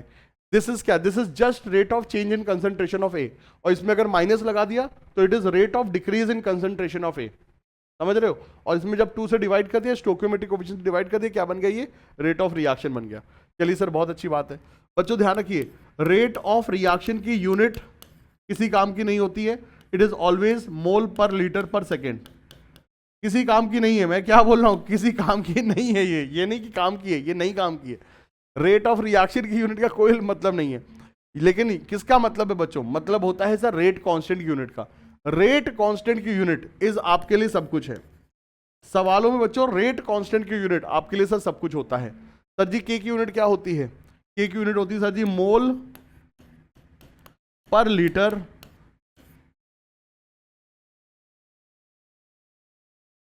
ठीक है सेकेंड इनवर्स। तो ये सर जी होती है यहाँ पे के की यूनिट हमारी मोल पर लीटर की power 1 minus order into second inverse. Sir ji mole per litre की power 1 minus order into second inverse, that is the क्या, that is the sir unit of K, that is the sir ji क्या, unit of rate constant. ये हमको sir यहाँ पर ध्यान रखना है, मोल पर लीटर की power 1 minus order into second inverse, that is the क्या sir, unit of rate constant. बहुत ही बहुत बढ़िया बात, बहुत बहुत ग्रेट, नाइस, वंडरफुल। चलिए सर जी ये यहाँ पर हो गया काम, बहुत अच्छी बात है। के की सर यूनिट हमारे पास यहाँ पर ये आ गई, बहुत अच्छी बात है। That is the value of K, that is the क्या सर, वैल्यू ऑफ के, बहुत अच्छी बात है। इस हिसाब से तुमको याद रखनी सर के की वैल्यू, के की यूनिट जीरो ऑर्डर के लिए क्या होती है सर, जीरो ऑर्डर के लिए वैल्यू जाती है मोल पर लीटर पर सेकेंड। फर्स्ट ऑर्डर के लिए क्या होगी, सिर्फ सेकेंड इनवर्स, और सेकेंड ऑर्डर के लिए क्या होगी सर, लीटर पर मोल पर सेकेंड, लीटर पर मोल पर सेकेंड। तो that is the unit for second order. Rate of reaction, ठीक है sir. Zero order, first order and second order, zero order, first order और second order, zero order, first order और second order, these things we need to remember. ये सारी चीज़ों को sir हमको ध्यान रखना है। चलिए सर जी, बहुत बढ़िया बात, ठीक है। तो ये हमारे पास सर के की चीज़ें होगी। अगली चीज़ पे आते हैं सर, फॉर्मूलों पे हम लोग आते हैं। देखिए भाई, अगर हमको सर जीरो ऑर्डर रिएक्शन दी हुई है तो यहां पर क्या होता है सर फॉर्मूला, ए टी बराबर ए नॉट माइनस के टी, टी हाफ बराबर ए नॉट अपॉन टू के,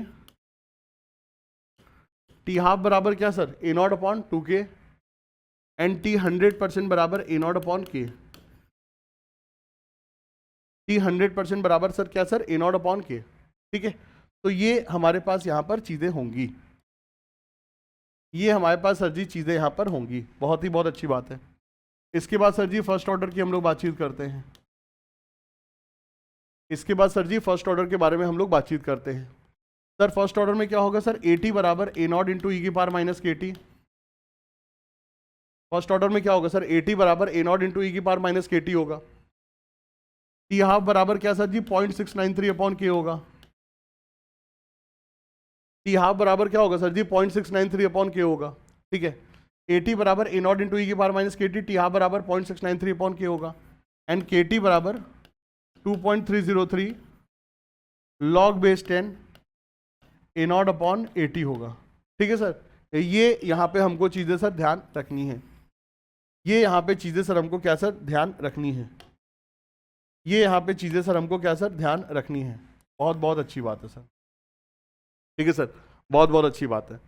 देखिए सेकंड ऑर्डर के फॉर्मूले हमको ध्यान नहीं रखने, सेकंड ऑर्डर की चीजें सर हमको ध्यान नहीं रखनी। हाँ जरूरत पड़ेगी सर हम ऑन द स्पॉट डिराइव कर लेंगे, जरूरत पड़ेगी सर देखिए हम ऑन द स्पॉट डिराइव कर देंगे। Minus D A by D T बराबर के इंटू ए स्क्वायर, ठीक है। अब इसको इंटीग्रेट कर लो, माइनस डी अपॉन ए स्क्वायर बराबर के डी टी, इंटीग्रेट कर लो तो -1 अपॉन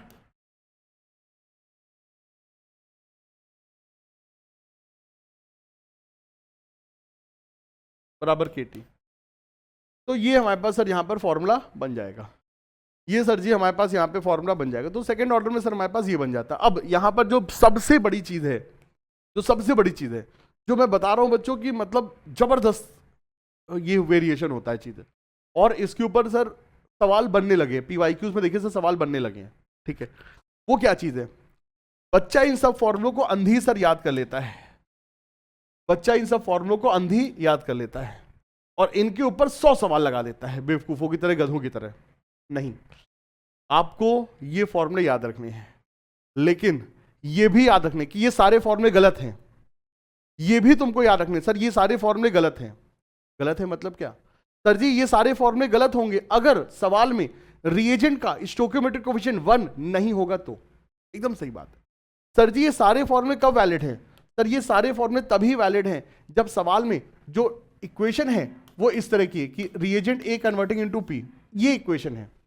मतलब रिएजेंट का स्टोइकियोमेट्रिक कोएफिशिएंट क्या है, 1 है। अगर रिएजेंट का स्टोइकियोमेट्रिक कोएफिशिएंट 1 नहीं होगा, अगर रिएजेंट का स्टोइकियोमेट्रिक कोएफिशिएंट 1 नहीं है तो बेटा ध्यान रखना, in case of stoichiometric coefficient not equal to 1, ये सारे फॉर्मूले गलत हो जाएंगे, क्योंकि तब आपको के की जगह पे क्या करना पड़ेगा, एम के करना पड़ेगा। वेयर एम के क्या है, stoichiometric coefficient of reagent. Stoichiometric coefficient क्या है, रिएजेंट का। तो मेरे पे जो ध्यान सुनना, अगर मान लो सवाल में ये इक्वेशन दी गई है sir 2a converting into product p, तो यहां पर ध्यान रखना k की जगह पे mk करना होगा, यहां पे तुमको 2 लगाना होगा, यहां पर भी तुमको 2 लगाना होगा। ये सब चीजों को ध्यान रखना, ये सब चीजों को तुमने ध्यान रखना है। सारी जगहों पर k की जगह क्या कर देना, mk कर देना है। केमिकल काइनेटिक्स के वन शॉट लेक्चर में बताया हुआ है, केमिकल काइनेटिक्स के वन शॉट लेक्चर में सब कुछ बताया हुआ है। ये क्या है, fast forward revision, quick revision है। सारी इंपॉर्टेंट चीजें जिनके ऊपर सवाल आएंगे और तुम गड़बड़ी करोगे वो तुमको लास्ट में तुमको रिवाइज करवा रहे हैं। अगर तुम इनको डिटेल में पढ़ना चाहते हो जाओ जाकर के केमिकल काइनेटिक्स का वन शॉट लेक्चर देखोगे, वहां पे सब कुछ बताया हुआ है ये चीजें। सही है सर, यस सर, सही है सर, यस सर, बहुत अच्छी बात है। अगली चीज बच्चा, आर्हीनियस इक्वेशन। अगली चीज बच्चा Arrhenius equation, Arrhenius equation. Sir ji Arrhenius equation की बातचीत करते हैं, ठीक है सर। आर्हीनियस इक्वेशन की सर जी बातचीत करते हैं। सर आर्हीनियस इक्वेशन क्या करता है सर? के बराबर ए इंटू ई के power minus E upon R T, के बराबर ए इंटू ई की power minus E upon R T, ठीक है। टेम्परेचर बढ़ाने पर के बढ़ जाता है, टेम्परेचर बढ़ाने पर के हमारा बढ़ जाता है, ठीक है सर, बहुत अच्छी बात है। यहां पर याद रखना है इस इक्वेशन का सबसे बेहतरीन फॉर्म होता है इसका लॉगरिथमिक फॉर्म, ln के बराबर ln a minus E upon R T, ln के बराबर ln a minus E upon R T, log के बराबर log a minus E upon 2.303 R T. ये हमारे पास सर यहाँ पर सीन होता है, ये सर जी हमारे पास यहाँ पर सीन होता है। अब मेरे प्यारे बच्चों ध्यान रखिएगा, अगर हमको ln k वर्सेस 1/t का ग्राफ दिया हुआ है, अगर हमको ln k वर्सेस 1/t का ग्राफ दिया हुआ है, तो बेटा इस ग्राफ का जो स्लोप है, इस ग्राफ का जो स्लोप है, इट विल गिव मी क्या? माइनस ई अपॉन, ठीक है, क्या होगा sir? Minus E upon R. अगर ln k वर्सेस 1/t का ग्राफ है तो स्लोप क्या होगा? माइनस ई अपॉन आर होगा, ठीक है।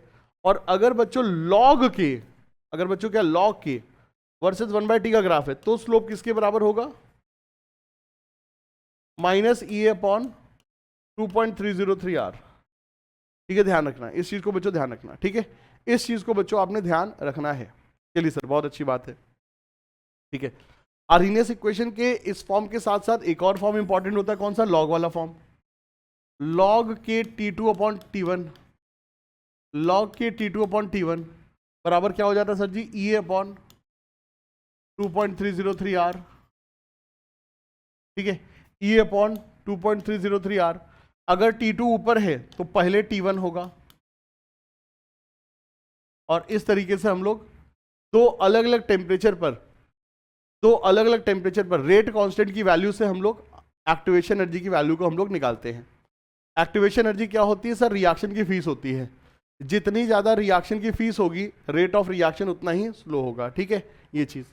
अगली चीज याद रखना, E A forward minus E A backward बराबर delta H reaction, E A forward minus E A backward बराबर क्या sir ji? Delta H reaction. तो ये सारे फॉर्मूलों को हमको ध्यान रखना है जो कि हमारे लिए इंपॉर्टेंट होते हैं, ठीक है सर। और ग्राफ में याद रखना ln k वर्सेस 1/t का ग्राफ है तो स्लोप ये होगा, log k वर्सेस 1/t का ग्राफ है तो सर स्लोप ये होगा, ठीक है, ध्यान रखना, गड़बड़ी नहीं होनी चाहिए। चलिए सर जी बहुत अच्छी बात, ग्रेट, नाइस, वंडरफुल। सवालों को करते हैं सर, ठीक है, चलिए sir, okay. What is the activation energy? What is the activation energy for a reaction if its rate double when the temperature is raise from 20 degree to 35 degree centigrade? बच्चों rate हमारा double हो जा रहा है temperature को 20 degree से 35 degree करने पर। चलिए सर आइए समझते हैं। तो बेटा वही के वाला फॉर्मूला लगा देंगे, लॉग के 35 डिग्री अपॉन के 20 डिग्री, ठीक है, लॉग के 35 डिग्री अपॉन 20 डिग्री बराबर ई अपॉन 2.303 आर। टेम्परेचर हमेशा किस में होगा? केल्विन में होगा। पहले 20 डिग्री का केल्विन तो 293, ठीक है, 293 माइनस 308, तो ये हमारे पास यहाँ पे एक्सप्रेशन हो जाएगा दोस्तों, ये हमारे पास यहाँ पे एक्सप्रेशन हो जाएगा। और इस एक्सप्रेशन को अगर हम सॉल्व करेंगे तो सर हमारी वैल्यू निकल करके आएगी। अब बच्चों देखिए ये एक्सप्रेशन को सॉल्व कैसे करें, इस पे समझते हैं। देखो रेट की जो वैल्यू है क्या हो जा रही है? डबल हो जा रही है। जो रेट की वैल्यू क्या हो जा रही है सर? डबल हो जाएगी। सो इट इज log 2, और log 2 कितना होता है सर? 0.3 होता है। log 2 कितना होता है सर जी? 0.301 होता है, ठीक है। ई अपॉन 2.303 आर, 2.303 आर की वैल्यू अगर हम निकालते हैं 19 पॉइंट समथिंग आती है। फास्ट कैलकुलेशन करने के लिए, क्योंकि वैल्यूज बहुत दूर दूर हैं, हम इसको 20 ले लेंगे। फास्ट कैलकुलेशन के लिए हम इसको 20 ले लेंगे, and this will become 15 upon 293, 308, ठीक है। अब बस इसको सॉल्व करिए और आंसर निकालिए। चलिए सर इसको सॉल्व करते हैं हम लोग। तो 0.3 इंटू 20, 293 इंटू 308 अपॉन 15 बराबर ई है।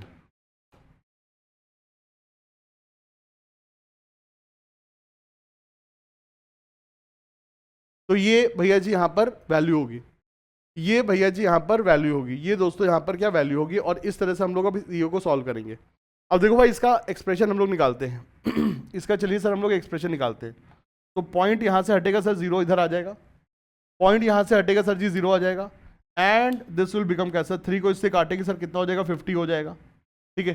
3 को इससे काटेंगे 50 हो जाएगा, 0 से 0 कटेगा। और अब बस इसको सॉल्व कर लेते हैं सर। 293 308 अपॉन 5, ठीक है।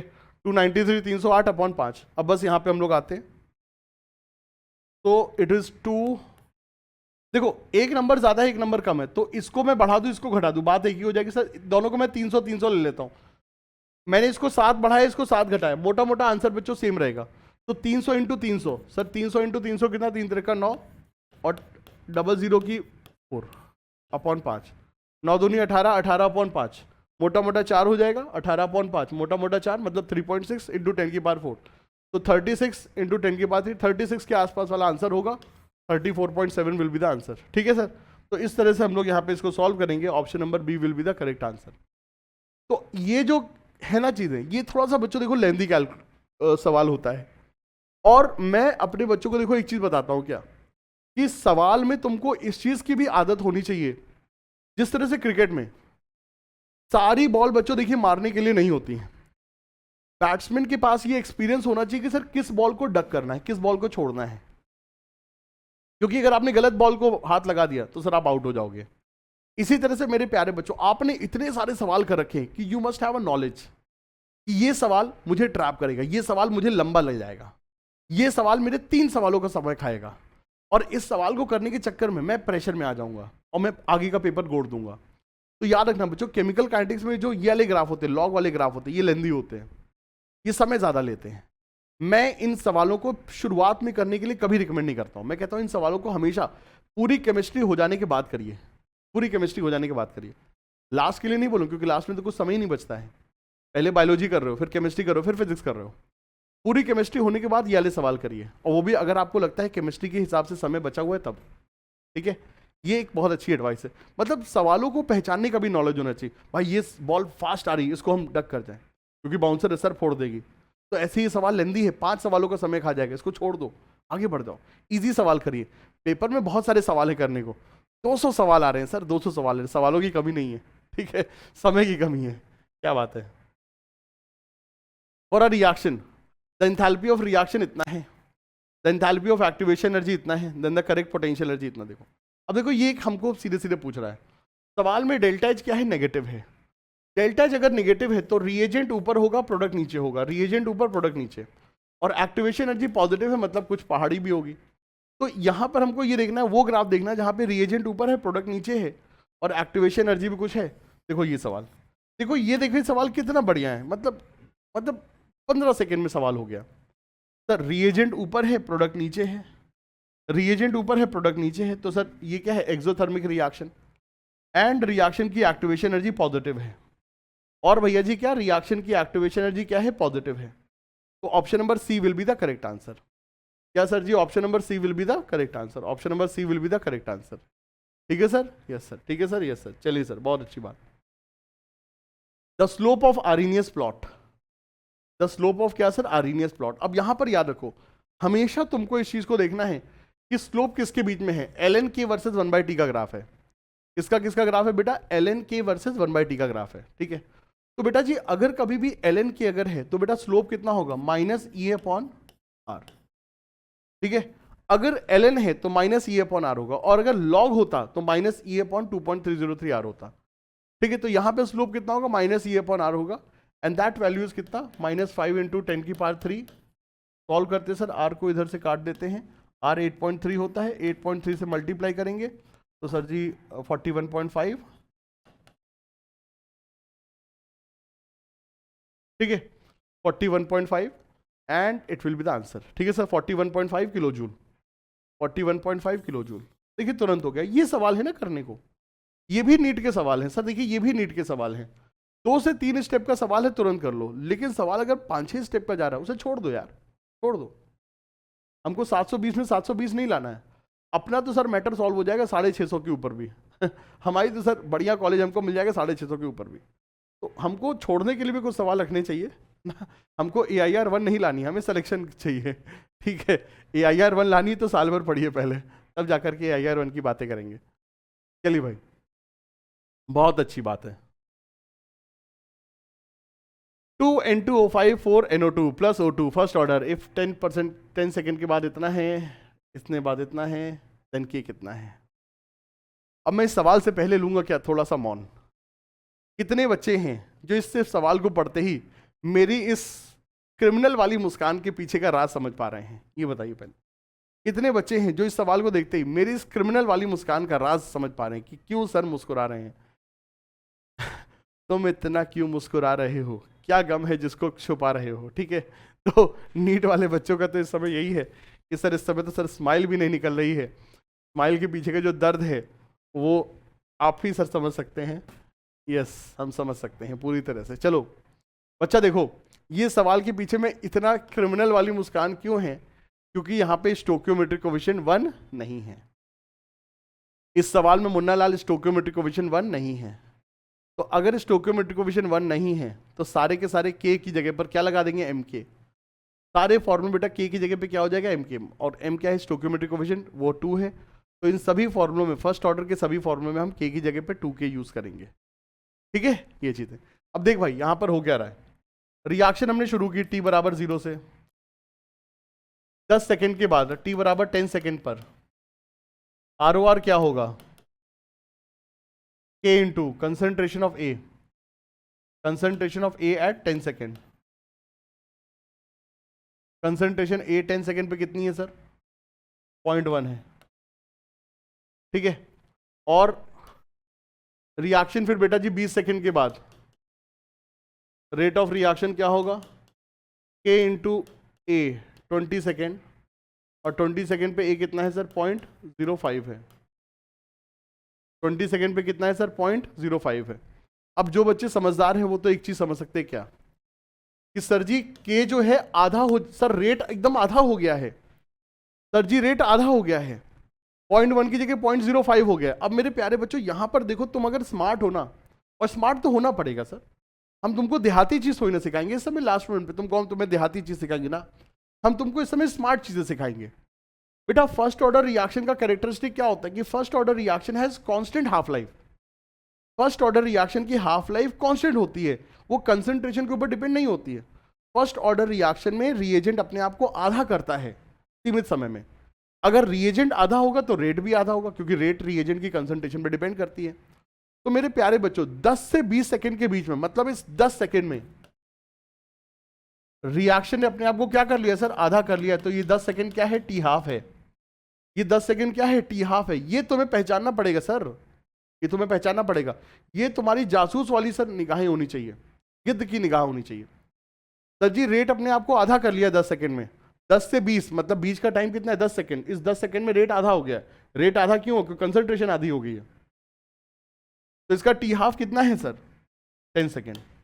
टी हाफ कितना है सर जी? 10 सेकेंड। अब मेरे प्यारे दोस्त टी हाफ का फॉर्मूला 0.693 अपॉन ए, लेकिन स्टोकियोमेट्रिक कोएफिशिएंट यहां पर 2 है, तो टी हाफ का फॉर्मूला क्या होगा सर? टी हाफ बराबर 0.693 अपॉन 2k। 0.693 अपॉन 2k आप लगाओगे। आप यहां पे क्या लगाओगे? 2k लगाओगे। काहे? क्योंकि स्टोकियोमेट्रिक कोएफिशिएंट 1 की जगह 2 है। तो मेरे प्यारे दोस्त 0.693 अपॉन 2k, और टी हाफ कितना है सर जी? 10 है। तो मेरे प्यारे दोस्त k की वैल्यू हो जाएगी 0.0693 अपॉन 2, 0.0693 अपॉन 2। ठीक है सर, कितनी हो जाएगी? 0.0693 अपॉन 2, 0.0346.5 मतलब 5। ठीक है, तो this will be the answer. Sir ji यहां पे आंसर होगा, तो k की वैल्यू कितनी होगी? 34.65। 34.65 कितनी होगी सर? 34.65 इंटू 10 की पावर -3। इंटू कितना सर जी, 10 की पावर -3। 34.65 इंटू क्या सर, 10 की पावर -3। 34.65 इंटू सर क्या, 10 की पावर -3। के की वैल्यू क्या होगी, 34.65 इंटू 10 की power -3। That will be the value of, सही है सर, यस सर, सही है सर, यस सर। तो ये बच्चों इस सवाल का क्या होगा सर, लेजेंडरी आंसर होगा। ये सवाल का सर क्या होगा सर जी, लेजेंडरी आंसर होगा।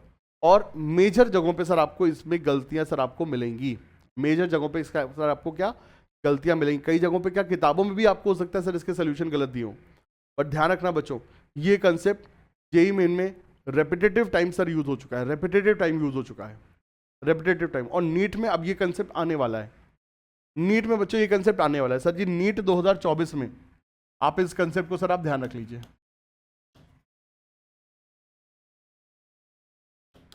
वेरी वेरी इंपॉर्टेंट कंसेप्ट है, ठीक है सर जी, बहुत बहुत बच्चों इंपॉर्टेंट कंसेप्ट है ये, नीट 2024 के हिसाब से सर जी ये बहुत बहुत इंपॉर्टेंट कंसेप्ट है, ठीक है, यस सर। चलिए सर, बहुत अच्छी बात। देखो हमने क्या स्मार्टली बच्चों, देखो चीजों को हमने देखा, फर्स्ट 10 सेकेंड के बाद द कंसंट्रेशन कितनी है, 0.1 है, और 20 सेकेंड के बाद कंसंट्रेशन कितनी होगी N25 की, 0.05 हो गई है, मतलब कंसंट्रेशन आधी हो गई है। कंसंट्रेशन क्या होगी सर, आधी होगी, तो ये क्या हो गया सर, हाफ लाइफ हो गया। तो सवाल में सर हाफ लाइफ की वैल्यू कितनी है सर, 10 से 20 सेकंड के बीच, मतलब 10 सेकंड है, तो के कितना हो जाएगा सर, इतना हो जाएगा। के कितना हो जाएगा सर जी, इतना हो जाएगा, ठीक है। देन द वैल्यू ऑफ के हमसे पूछ रहा है, हमने सर बता दिया। बहुत बहुत बढ़िया बात, बहुत बहुत बढ़िया बात, क्या बात है बच्चों, ठीक है। चलिए सर, ग्रेट, नाइस, वंडरफुल, आगे बढ़ते हैं। For reaction A to B product, it is observed that on doubling the initial concentration A only the rate reaction also double, ठीक है। A की कंसंट्रेशन डबल की, जब तुमने A की बचा कंसंट्रेशन डबल की, दोस्तों जब तुमने A को डबल किया तो रेट कितना हुआ सर, रेट हो गया 2 की पावर 1, रेट डबल, डबल हो गया, डबल मतलब क्या, 2 की पावर 1, तो A के रिस्पेक्ट में ऑर्डर कितना है, 1 होगा। Order with respect to A, order with respect to A, sir ji A के रिस्पेक्ट में ऑर्डर कितना है, 1 है, ठीक है sir. Order with respect to A कितना होगा, 1 होगा, ठीक है। On doubling initial concentration both A and B the rate changes by factor of 8, ठीक है बेटा। अब देखो तुमने जब A डबल करते हो तो रेट 2 टाइम्स होगा, जब तुम A डबल करते हो तो रेट 2 टाइम्स होगा, फर्स्ट इक्वेशन से आ गया। अब जब तुमने B को डबल किया, जब तुमने B को भी डबल किया तो B को डबल करने पे रेट 8 टाइम्स होगा, क्यों, क्योंकि 2 गुना A के कारण हुआ और B के कारण 4 गुना हुआ, 2 गुना A के कारण हुआ और B के कारण 4 गुना हुआ। तो जब हम B को डबल कर रहे हैं, जब हम B को डबल कर रहे हैं तो रेट कितना हो रहा है सर, 4 गुना हो रहा है। 4 को क्या लिखेंगे, 2 की पावर 2, तो B के रिस्पेक्ट में ऑर्डर क्या हो जाएगा, 2 हो जाएगा। समझो बेटा, समझो, दोनों को जब तुम डबल करो तो रेट 8 गुना हो रहा है। 8 में से A का कंट्रीब्यूशन 2 टाइम था, क्योंकि 8 डबल करने पे रेट 2 होता है, तो 4 गुना क्यों हो रहा है, B के कारण हो रहा है। तो B को डबल करने में रेट 4 गुना हो रहा है, 4 मतलब 2 की पावर 2, और ऑर्डर क्या होता है, पावर वाला नंबर होता है, तो ये यहाँ पर सीन होगा।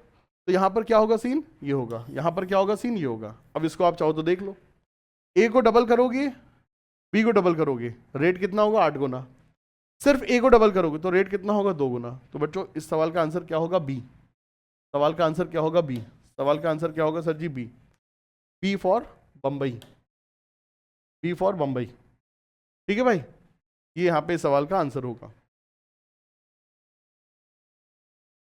यहां पर देखिए हमसे ऑर्डर निकालने को पूछ रहा है, इस तरह के सवाल हमने आपको नंबर ऑफ टाइम्स कराए थे। चलिए सर आइए देखते हैं बच्चों, देखिए हम पहले H प्लस के रिस्पेक्ट में ऑर्डर देखते हैं। जब हमने H प्लस को डबल किया, जब हमने क्या सर, H प्लस को हमने डबल किया, ठीक है।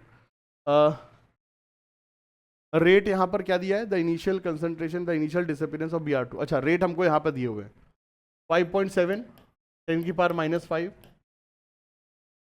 5.7 10 की पावर -5, 1.2 10 की पावर -4, ठीक है, एंड 3.4 3.1 10 की पावर -4, ठीक है सर जी। ये चीज the initial disappearance of Br2 is इतना इतना इतना इतना इतना, based on this data the rate equation हमसे ये बोल रहा है चीजें, ठीक है, ओके। तो रिएक्शन है, इसमें सर हमको डेटा दिया गया है और उसके आधार पे हमको देखिए चीजों को देखना है। अब देखो बेटा, जब हमने H को डबल किया, जब हमने H को डबल किया, बाकी सब तो कांस्टेंट है, तो रेट पे क्या प्रभाव पड़ा सर जी, देखिए रेट पे क्या पड़ा, रेट हमारा डबल हो गया, ये डबल हो गया। अगर पावर वगैरह आप सेट करोगे तो सर रेट मोटा मोटा डबल हो जाएगा, ठीक है। होना चाहिए 11 होना चाहिए या 12 हो रहा है और चलेगा इतना, ठीक है।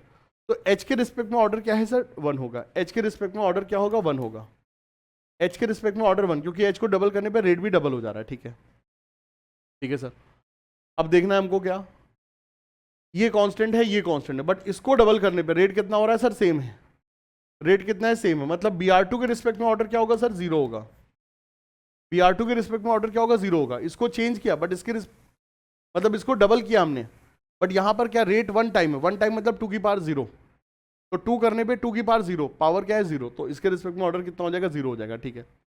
अब एसीटोन के रिस्पेक्ट में ऑर्डर क्या होगा, आइए जरा देखते हैं। एसीटोन के रिस्पेक्ट में ऑर्डर क्या होगा, आइए जरा देखते हैं। चलिए सर देखते हैं एसीटोन वाला केस। तो हमको क्या देखना होगा सर जी, हमको देखना होगा यहाँ पर कौन सा डेटा हम लोग ले ले। हम लोग ले लेते हैं एक ऐसा डेटा जिसमें H कांस्टेंट है, ठीक है, जिसमें सर जी H कांस्टेंट है, BR2 कांस्टेंट है, सिर्फ एसीटोन हमारा चेंज हो रहा है, ठीक है सर। तो हम लोग ले लेते हैं, ओके,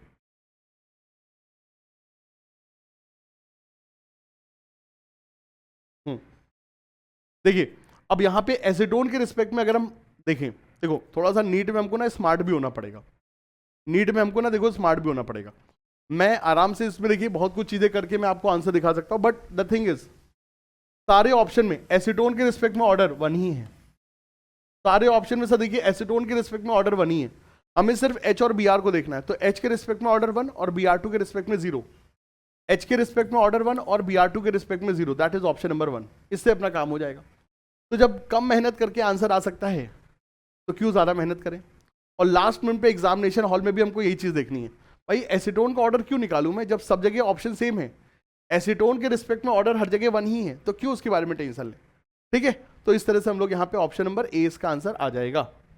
ऑप्शन नंबर ए बच्चों इसका आंसर आ जाएगा, ऑप्शन नंबर ए इसका आंसर आ जाएगा, ठीक है सर। यस सर, ठीक है सर, यस सर, चलिए सर बहुत अच्छी बात है। देखिए यहां पर भी स्टोकियोमेट्रिक कोएफिशिएंट 2 है, यहां पर भी देखिए सर स्टोकियोमेट्रिक कोएफिशिएंट 2 है, ठीक है। After 10 minute we found that the A की कंसंट्रेशन कितनी है, इतना है, एंड रेट कांस्टेंट इतना है, then calculate the rate of reaction. Amazing question बच्चों, amazing question, it's a legendary question, it's a legendary question. और ऐसे सवाल देखने पर सर मजा आता है, मतलब वो सवाल जो तुमको मल्टीपल कंसेप्ट क्लियर कराते हैं। It's not the quantity, it's the quality. Last minute पे तुम कितने क्वालिटी क्वेश्चन करते हो। अब यही चीज मैं बच्चों को ना ईयर लॉन्ग कोर्सेज में समझाता हूं मैं, बेटा जब तुम साल भर से जब तुम पढ़ाई कर रहे हो ना, और ये चीज तुमको अपने छोटे भाई बहनों को भी तुमको गाइड करना है, जब तुम साल भर से जब तुम पढ़ रहे हो ना, तो उस समय तुमको ये सारी चीज अपनी मैनेज करनी है कि लास्ट मोमेंट पे जब तुम्हारे पास ये सिचुएशन होगी, 20 दिन 10 दिन होंगे, तब तुम्हें क्या पढ़ना है क्या नहीं पढ़ना है। तुम अपने नोट्स में तुमने इसको अंडरलाइन किया हुआ है कि ये पॉइंट्स मुझे लास्ट मिनट पे रिवाइज करना है, ये सवाल पे मैंने गलती की थी ईयर लॉन्ग कोर्सेज में, तो ये सवाल मुझे लास्ट मिनट पे रिवाइज करना है, ये क्वेश्चन मुझे लास्ट मिनट पे खुद से पेन चला के करना है। ये होती सर तैयारी, ये होती तैयारी। शुरुआत से ही आगे की प्लानिंग करके चलना, और ये तुम अपने छोटे भाई बहनों को तुम गाइड करना, ठीक है। ये वो क्वेश्चन है जिसमें एक ही सवाल में कई कंसेप्ट मैं आपको क्लियर कर रहा हूं। देखो सबसे पहली चीज, हमसे रेट ऑफ रिएक्शन पूछ रहा है। सर रेट ऑफ रिएक्शन के लिए ऑर्डर पता होना चाहिए, ऑर्डर तो है ही नहीं। ऑर्डर कहां पर है, यहां पर है सर जी। के की यूनिट में, के की यूनिट में क्या है, सेकंड इनवर्स, और सेकंड इनवर्स किसकी ऑर्डर होती है, फर्स्ट ऑर्डर में। तो के की यूनिट को देख करके हमने ऑर्डर निकाल लिया, और उसके बाद बस काम खत्म। तो बेटा जी इस सवाल में हमसे क्या पूछ रहा है सर, रेट ऑफ रिएक्शन। तो -1/2 dA/dt के इंटू कंसंट्रेशन ऑफ ए की power 1, that is the thing, that is the thing, that is the thing. अब भाई सवाल में के कितना है, 0.5 है, ऑर्डर 1 है, कैसे निकाला, यूनिट से निकाला। कंसंट्रेशन ऑफ ए कितनी है, कंसंट्रेशन ए कितनी है, 0.03, 15 इंटू 10 की पावर -3, 15 इंटू 10 की पावर -3, दैट्स इट, ठीक है सर जी। 15 इंटू 10 की पावर -3, दैट्स इट, बस काम खत्म, गेम ओवर। तो दिस इज द बच्चों rate of reaction, guys this is the rate of reaction. और ये हमारे सवाल का लेजेंडरी बच्चों पॉइंट है। आपने ऑर्डर निकाला और उसके बाद आपने ये भी कर लिया, ठीक है, ये भी आपने कर लिया। सर यहां पर क्या के की जगह पे एम के लगाएंगे, नहीं बच्चों, देखो के की जगह पे 2k कब आता है? जितने भी रिजल्ट इंटीग्रेशन के बाद आते हैं, जितने भी रिजल्ट इंटीग्रेशन के बाद आते हैं उनमें के की जगह 2k होता है। ये रिजल्ट बिना इंटीग्रेशन का है, तो यहाँ पे के की जगह 2k नहीं होगा, यहाँ के की जगह 2k नहीं होगा। रेट इस तरह से डिफाइंड है और इस तरह से डिफाइंड है। इसको हमने सॉल्व किया, सीधे सीधे आंसर आ गया, बस दैट्स इट। लेकिन जितने भी रिजल्ट इस डिफरेंशियल इक्वेशन को इंटीग्रेट करके आते हैं, जैसे 80 का एक्सप्रेशन, टी हाफ का एक्सप्रेशन, उन सब में के की जगह पर 2k आता है। क्या बात है सर, क्या बात है, क्या बात है, क्या बात है। The half life of zero order reaction इतना, ठीक है। द रेट कांस्टेंट पूछ रहा है, वेरी वेरी इजी क्वेश्चन बेटा। जीरो ऑर्डर रिएक्शन के लिए टी हाफ कितना होता है sir? A not upon 2k होता है, ठीक है sir. A not upon 2k होता है। टी हाफ कितना दिया गया? 100 दिया गया है। ए नॉट कितना दिया गया सर? 0.02 दिया गया है। एंड के की वैल्यू हो जाएगी कितनी सर? 10 की पावर -4। के की वैल्यू कितनी हो जाएगी सर जी? 10 की पावर -4। काम खत्म, गेम ओवर, ठीक है सर। इस तरह से अपना यहाँ पे सॉल्व हो जाएगा। क्या बात है sir. The rate of first order reaction 10 second पे इतना, and 0.03 at 20 second after initiation, then the half life period of the reaction हमसे पूछ रहा है क्या होगा, ठीक है ओके। बेटा देखिए यहाँ पे हम लोग तुरंत के टी के एक्सप्रेशन लगाएंगे सर। के टी बराबर 2.303 log base 10 A not upon 80, ठीक है सर। ए नॉट अपॉन 80, ये हमारे पास एक्सप्रेशन हो जाएगा। अब के टी बराबर 2.303 लॉग बेस 10, ऊपर नीचे के मल्टीप्लाई कर देंगे, तो आर ओ आर टी बराबर 0 पे and R O R T बराबर टी पे, काम खत्म। अब बस देखिए, तो 10 से 20 सेकंड के बीच में बच्चों, 10 सेकंड और 20 सेकंड के बीच में बच्चों, 10 सेकंड को मैंने मान लिया ए नॉट और 20 सेकंड को मैंने मान लिया 80, तो 10 से 20 सेकंड के बीच में टाइम पीरियड कितना है? 10 है। 2.303 लॉग बेस 10, 10 सेकंड पे रेट ऑफ रिएक्शन कितना है? 0.04, और 20 सेकंड पे कितना है सर? 0.03।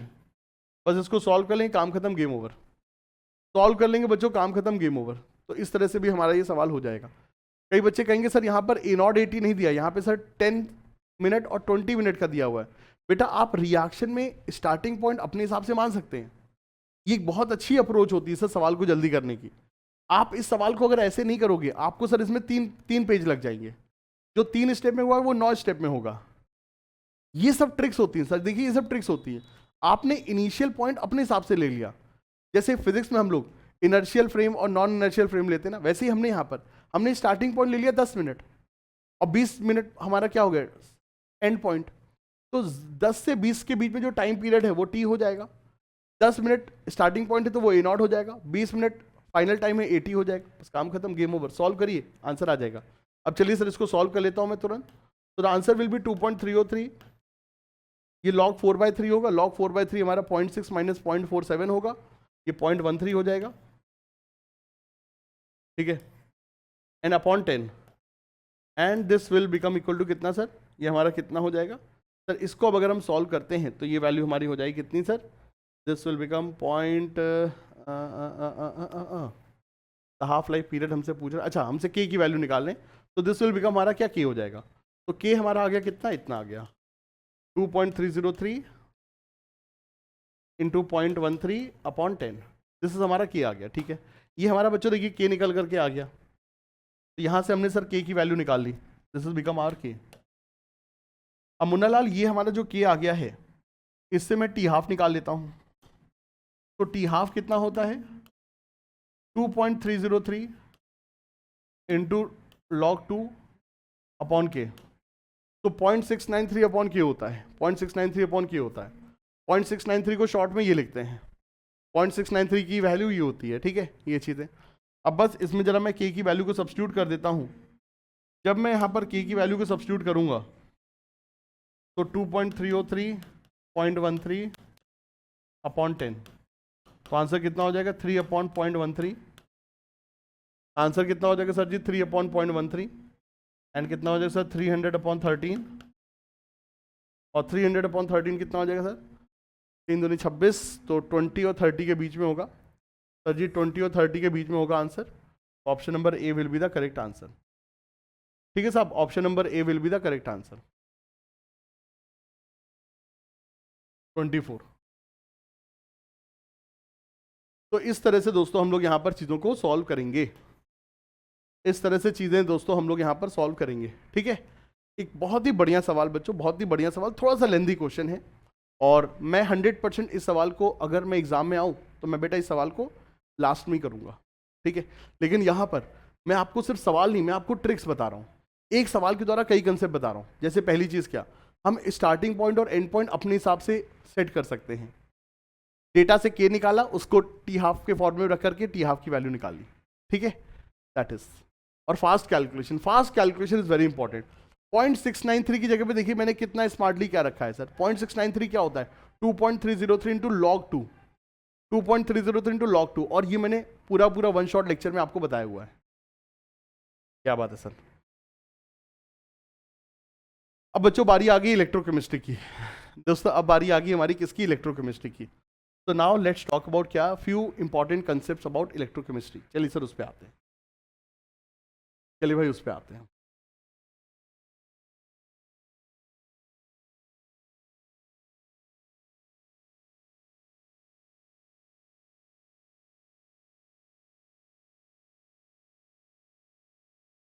चलिए सर जी, अब थोड़ा सा जरा इलेक्ट्रोकेमिस्ट्री के बारे में चलिए सर बातचीत करते हैं। अच्छा देखो, इलेक्ट्रोकेमिस्ट्री में अगर हम बातचीत करें तो हमको थोड़ा सा इलेक्ट्रोलाइटिक कंडक्शन के बारे में थोड़ा सा ध्यान रखना होगा। जैसे कि मोलर कंडक्टेंस, लैम्डा एम का फॉर्मूला क्या होता है, कप्पा इंटू 1000 अपॉन एम, ठीक है। बट ये फॉर्मूला कब यूज करना है, जब चीज़ें हमको सेंटीमीटर में दी हुई हैं। जब चीज़ें हमको सेंटीमीटर में दी हैं तो सर हमको ये फॉर्मूला यूज करना है। अगर चीज़ें मीटर में होती हैं तो कप्पा अपॉन 1000 इंटू एम। अगर चीज़ें मीटर में होती हैं तो सर हमको कप्पा अपॉन 1000 इंटू एम वाला फॉर्मूला यूज करना होता है, ठीक है, बहुत अच्छी बात है। सर जी आर बराबर रो इंटू एल बाई ए होता है। इस फॉर्मूले को अगर हम कर लेते हैं सो 1/r बराबर 1/रो एल बाई ए हो जाता है, और यहाँ से क्या आ जाता है, जी बराबर कप्पा एल बाई ए। यहाँ से अगला फॉर्मूला आता है कप्पा बराबर G into L by A, ठीक है। स्पेसिफिक कंडक्टेंस और कंडक्टेंस के बीच में सर ये रिलेशनशिप रहता है, ठीक है, कप्पा बराबर G into L by A, kappa बराबर G into L by A, ठीक है सर, ये हमारा फॉर्मूला हो जाएगा, ठीक है। सर अल्फा जो बहुत ही इंपॉर्टेंट होता है, आयनिक इक्विलिब्रियम को इलेक्ट्रोकेमिस्ट्री से जोड़ने वाला कंसेप्ट। सर अल्फा क्या होता है sir, lambda M upon lambda M not. Alpha क्या होता है sir, lambda M upon lambda M not होता है। लैम्डा एम बराबर lambda N into valency factor होता है। ये सारे की फॉर्मूले होते हैं जो हमको यहाँ पर ध्यान में रखने को हैं। ये सारे की फॉर्मूले होते हैं जो सर हमको यहाँ पे ध्यान रखने को हैं। क्या बात है, चलिए सर बहुत अच्छी बात है। अगली चीज, जब हम अगली चीज दोस्तों, जब हम फेराडे लॉ की बात करते हैं तो फेराडे लॉ में सर देखिए पहला फॉर्मूला होता है W बराबर ZIT। W बराबर ZIT। Z क्या है, इलेक्ट्रोकेमिकल इक्विवेलेंट, मतलब क्या सर, इक्विवेलेंट वेट अपॉन 96,500। 1 मोल को डिपॉजिट करने के लिए कितना चार्ज लगता है सर, N फेराडे चार्ज की जरूरत पड़ती है, वेयर N इज दी क्या, वैलेंसी फैक्टर। वैलेंसी फैक्टर मतलब 1 मोल सब्सटेंस को डिपॉजिट करने के लिए जितने इलेक्ट्रॉन की आवश्यकता होती है वो, और 1 इक्विवेलेंट सब्सटेंस को डिपॉजिट करने के लिए सर 1 फेराडे चार्ज की रिक्वायरमेंट होती है, ठीक है। Yes sir. सर N जो कि वैलेंसी फैक्टर होता है, H2 के लिए 2, क्लोरीन के लिए 2 और O2 के लिए 4 होता है, इसको ध्यान रखेंगे हम। वैलेंसी फैक्टर की वैल्यू हाइड्रोजन, क्लोरीन और ऑक्सीजन के लिए आपको सर ध्यान रखनी है, ठीक है। H2 गैस की मैं बात कर रहा हूँ, H2 गैस की बात कर रहा हूँ मैं, ठीक है, ये चीज़ें। फैराडे फर्स्ट लॉ कहता है equivalent W1 upon W2, W1 upon W2 बराबर Q1 अपॉन Q2, और फैराडे सेकेंड लॉ कहता है W1 अपॉन W2 बराबर equivalent weight 1 upon equivalent weight 2, equivalent weight 1 upon equivalent weight 2, ठीक है सर। ये यहाँ पर रहता है, ये यहाँ पे सर जी रहता है, equivalent weight 1 upon equivalent weight 2, W1 upon W2 बराबर Q1 अपॉन Q2। तो ये सर जी देखिए यहाँ पर चीज़ें रहती हैं। बहुत बहुत बढ़िया बात, ठीक है सर जी, बहुत बहुत बढ़िया बात। क्या बात है सर, ग्रेट, नाइस, वंडरफुल। तो ये सब चीज़ों को सर हमने यहाँ पर ध्यान देने का होता है, ठीक है। चलिए सर अब जल्दी से चलिए जरा सवालों को देख लेते हैं। इलेक्ट्रोकेमिस्ट्री की जल्दी से चलिए सवालों को भी देख लिया जाए। At 25 degree centigrade molar conductance of 0.1 molar aqueous solution of ammonium hydroxide इतना। क्या दिया है बेटा? Molar conductance. क्या दिया है सर हमको? मोलर कंडक्टेंस दिया हुआ है। क्या दिया हमको sir? Molar conductance lambda M. ठीक है, ये चीज है। And at infinite dilution the molar conductance इतना है। ठीक है, तो हमसे डिग्री ऑफ आयनाइजेशन पूछ रहा है। डिग्री ऑफ आयनाइजेशन मतलब अल्फा। ये क्वेश्चन बड़ा इजी है। Lambda M upon lambda M not से अपना काम हो जाएगा। लैम्डा एम कितना दिया गया है सर? 9.54 और लैम्डा एम नॉट कितना है सर जी? 238 है। इससे हमारा अल्फा निकल आएगा। लेकिन मजा क्या आता सवाल में बच्चों? देखिए सवाल में मजा क्या आता, ये वैल्यू हमारी लगभग कितनी हो जाएगी sir? This value will be लगभग हमारा ये 4 से गुणा होता हुआ दिख रहा है, तो 4 × 10⁻²। ठीक है, परसेंटेज अल्फा मोटा मोटा 4% के आसपास हमको दिख रहा है। ठीक है, 4% के आसपास बच्चों हमको वैल्यू दिख रही है। बट सवाल में मजा इसमें नहीं होता। सवाल में मजा होता अगर हमसे इक्विलिब्रियम कांस्टेंट पूछता। इक्विलिब्रियम कांस्टेंट हमसे अगर केबी पूछता तो बेटा केबी का एक्सप्रेशन होता है C⁴/1 - अल्फा, और चूंकि यहाँ पे अल्फा नेग्लिजिबल है तो C⁴² होता। तो अगर ये पूछता equilibrium constant of ammonium hydroxide ion पूछता तो वो सर बड़ा अच्छा सवाल हो जाता, क्योंकि तब अल्फा निकाल करके के निकालना होता। कैसे निकालते? इस तरह से निकालते, वो भी डूएबल हो जाता, बट हाँ that would have been a better question. चलिए, बहुत अच्छी बात है। तो इसका आंसर हो जाएगा ए। क्या हो जाएगा सर? इसका आंसर ए हो जाएगा। अगले सवाल पे आते हैं। द मोलर कंडक्टिविटी ऑफ 0.5 मोल पर डेसीमीटर क्यूब। मेरे प्यारे बच्चों, डेसीमीटर क्यूब मतलब लीटर। डेसीमीटर क्यूब मतलब लीटर। तो 0.5 मोलर, मोलारिटी कितनी है? 0.5 मोलर। ठीक है, सिल्वर नाइट्रेट इतना है। हमसे मोलर कंडक्टिविटी पूछ रहा है। हमसे क्या पूछा? मोलर कंडक्टिविटी पूछ रहा है। और ये क्या दिया है? कप्पा दिया हुआ हमको। ठीक है, तो लैम्डा एम बराबर कप्पा × 1000/m। लैम्डा एम बराबर सर कप्पा × 1000/m। ये हमको सर लगाना है यहाँ पर। अगर सवाल में चीजें सेंटीमीटर में है तो 1000 ऊपर होगा, मीटर में होती तो 1000 नीचे होता। सारे फॉर्मूला में भी सेंटीमीटर है, सीधे सीधे फॉर्मूला लगा दें। कप्पा कितना दिया है? 5.76 10⁻³ साथ में 1000 लगा दें। और मोलारिटी भैया जी कितनी है सर? 0.5 मतलब 1/2। ये 1000 से 1000 कटेगा, ये उतना हो जाएगा सर 11 के आसपास अपना आंसर आ जाएगा। ठीक है, 11 पॉइंट समथिंग वाला अपना आंसर यहाँ पे हो जाएगा। चलिए सर, तो B will be the correct answer. ठीक है sir, B will be the correct answer. बहुत अच्छी बात है। अगले सवाल पे आते हैं। इन एन इलेक्ट्रोकेमिकल सेल, ये दिया है, ये दिया है जिंक और कॉपर का सेल। बच्चों देखो, जिंक का रिडक्शन पोटेंशियल सबको याद होना चाहिए -0.76। ठीक है, कॉपर का +0.34। जिंक का कितना है? -0.76 E0 Zn+2 से Zn। देखो रिडक्शन पोटेंशियल में हमेशा ध्यान रखना कि रिडक्शन पोटेंशियल दिया है या ऑक्सीडेशन पोटेंशियल दिया है, क्योंकि OP is negative of RP. OP is negative of RP और सारे फॉर्मूले में रिडक्शन पोटेंशियल यूज करना होता है। ठीक है, और कॉपर का कितना होता है? +0.34।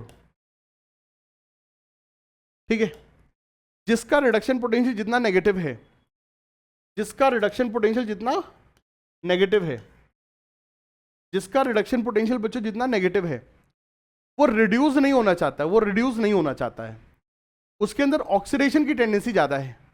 वो खुद ऑक्सीडाइज होना चाहेगा, वो खुद ऑक्सीडाइज होना चाहेगा, खुद ऑक्सीडाइज होना चाहेगा और सामने वाले को रिड्यूस करेगा।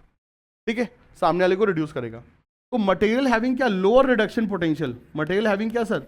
Lower reduction potential are good reducing agent. जिनका भी बच्चा रिडक्शन पोटेंशियल कम होता है, they are good reducing agent. ये लाइन को याद रखिए, बहुत बार सवाल पूछता है। तो बेटा जिंक एक अच्छा रिड्यूसिंग एजेंट होता है। जिंक एक अच्छा रिड्यूसिंग एजेंट होता है क्योंकि उसका रिडक्शन पोटेंशियल क्या है? नेगेटिव है। ठीक है, इस बात को याद रखिएगा। चलिए सर सवाल में आते हैं। ठीक है, when the concentration of ZnSO4 is change to 1 molar. अच्छा, पहले कितना? 0.01, अब क्या कर दिया? 1 कर दिया। एंड कॉपर सल्फेट कितना था सर? कॉपर सल्फेट 1 था, उसको 0.01 कर दिया, तो EMF E2 हो जाएगा। ठीक है, अब हमसे पूछ रहे क्या होगा। बेटा एक चीज समझो, अगर आपको कंसंट्रेशन सेल का कंसेप्ट याद है, जो हमने फुल ईयर कोर्स में पूरा रात भर आपको जगा करके पढ़ाया था। ठीक है, कंसंट्रेशन सेल का अगर आपको कंसेप्ट याद है तो बेटा याद रखो,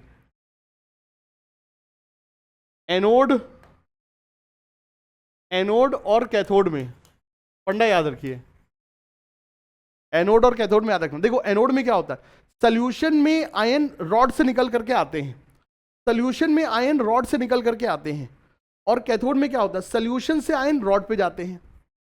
तो एनोड में क्या होता है, समय के साथ कंसंट्रेशन बढ़ती है और कैथोड में घटती है। एनोड में बढ़ती है, कैथोड में घटती है, एनोड में बढ़ती है, कैथोड में घटती है, ठीक है। अब चूंकि एनोड में सोल्यूशन की कंसंट्रेशन समय के साथ बढ़ रही है, तो आप पहले से कंसंट्रेशन कम लेके चलिए। तो एनोड शुड बी लेस और कैथोड शुड बी हाई।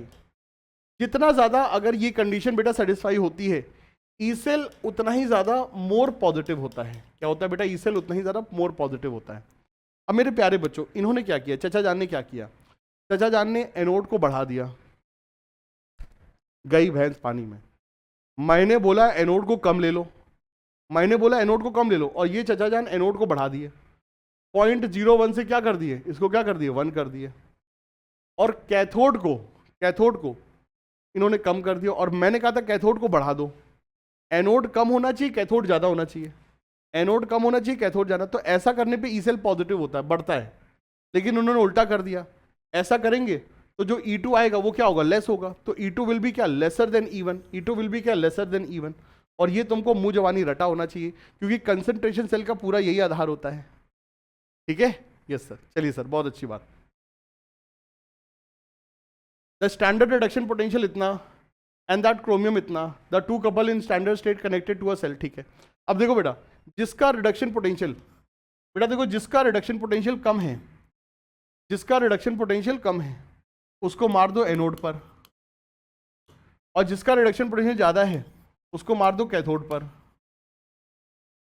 इस इनॉड सेल क्या होता है सर, इनॉड सेल होता है SRP cathode minus SRP anode, बस मार दो छक्का। 0.15 माइनस 0.74, आंसर कर दें कितना आ जाएगा सर जी, 0.89। कितना आ जाएगा सर जी, 0.89। कितना आ जाएगा सर जी, 0.89। तो option number B will be the correct answer. Sir ji option number B will be the correct answer. क्या बात है, क्या बात है, क्या बात है। द स्टैंडर्ड रिडक्शन पोटेंशियल हमको दिया हुआ है, स्ट्रॉन्गेस्ट ऑक्सीडाइजिंग एजेंट और strongest reducing agent. Strongest oxidising agent और strongest reducing agent. Reducing agent कौन होता है, जिसका लीस्ट आरपी होता है, जिसका रिडक्शन पोटेंशियल लीस्ट होता है। और ऑक्सीडाइजिंग एजेंट कौन होता है, जिसका बच्चों हाईएस्ट आरपी होता है, जिसका बच्चों क्या रिडक्शन पोटेंशियल सर जी हाईएस्ट होता है, ठीक है। तो हमसे क्या पूछ रहा है, ऑक्सीडाइजिंग एजेंट पूछ रहा है ना सर। ऑक्सीडाइजिंग एजेंट वो अच्छा होगा जिसका रिडक्शन पोटेंशियल क्या है सर, हाईएस्ट है। किसका हाईएस्ट है, F2 का। तो sir ji fluorine will be the best oxidising agent, ठीक है। और रिड्यूसिंग एजेंट कौन होगा, जिसका लीस्ट है। सर किसका लीस्ट है, सर जी किसका लीस्ट है, सर लीस्ट है आयोडीन का। तो सर आयोडीन हमारा क्या हो जाएगा, हमारा रिड्यूसिंग एजेंट, ठीक है। तो F2 और I minus, sir ji F2 और I माइनस हमारे क्या होंगे, OA और RA, ठीक है। फ्लोरीन खुद रिड्यूस होगा, सामने वाले को ऑक्सीडाइज करेगा, ये सही बात है। फ्लोरीन को F माइनस में जाना बहुत पसंद है। और आयोडीन क्या होगा, आयोडीन खुद क्या होगा बेटा, आयोडीन खुद ऑक्सीडाइज होगा और सामने वाले को रिड्यूस करेगा, ठीक है। यस सर, बहुत अच्छी बात है। तो F2 और I माइनस हमारे होंगे। मैच करना है बच्चों, मैच करना है, ठीक है। नीट में इस तरह का सवाल बन सकता है। देखो आपको सारे के सारे ये जो अलग अलग टाइप के डिफरेंट सेल हैं इनके बारे में हल्की हल्की इंफॉर्मेशन होनी चाहिए। जैसे कि बेटा लेड स्टोरेज बैटरी में चार्जिंग में क्या होता है, डिस्चार्जिंग में क्या होता है, एनोड में कौन होता है, कैथोड में कौन होता है, आपको पता होना चाहिए। सर लेड स्टोरेज बैटरी बनती है लेड से, इसमें लेड और लेड डाइऑक्साइड होते हैं जो रिएक्शन के दौरान PbSO4 में कन्वर्ट होते हैं H2SO4 के साथ रिएक्ट करके। चार्जिंग डिस्चार्जिंग के रिएक्शन तुम लोग याद रखना, ठीक है। फ्यूल सेल सबसे मैक्सिमम एफिशिएंसी वाला होता है, ग्रीन सेल होता है, इसमें कोई बेटा प्रोड्यूशन नहीं होता है और इसकी एफिशिएंसी मैक्सिमम होती है, ठीक है। रस्टिंग को बेटा प्रोटेक्ट करने के लिए क्या करते हैं, गैल्वेनाइजेशन करते हैं। और मर्करी सेल क्या होता है सर, वॉच वगैरह में, मर्करी में वॉच वगैरह में क्या डालते हैं सर, मर्करी सेल डालते हैं। It has a tendency to deliver क्या सर, कांस्टेंट वोल्टेज, ठीक है sir. Yes sir. The molar conductivity of the solution इतना है, इक्विवेलेंट कंडक्टिविटी पूछ रहा है सर जी। लैम्डा m बराबर lambda n into valency factor, lambda m बराबर lambda n into valency factor. Sir lambda m कितना है, 150। तो सर लैम्डा n और वैलेंसी फैक्टर क्या होगा सर, AB3 3 में दे रहा है तो इसका चार्ज फैक्टर 3 है। तो लैम्डा n कितना हो जाएगा सर जी, 50 हो जाएगा। Sir ji 50 will be the correct answer, ठीक है।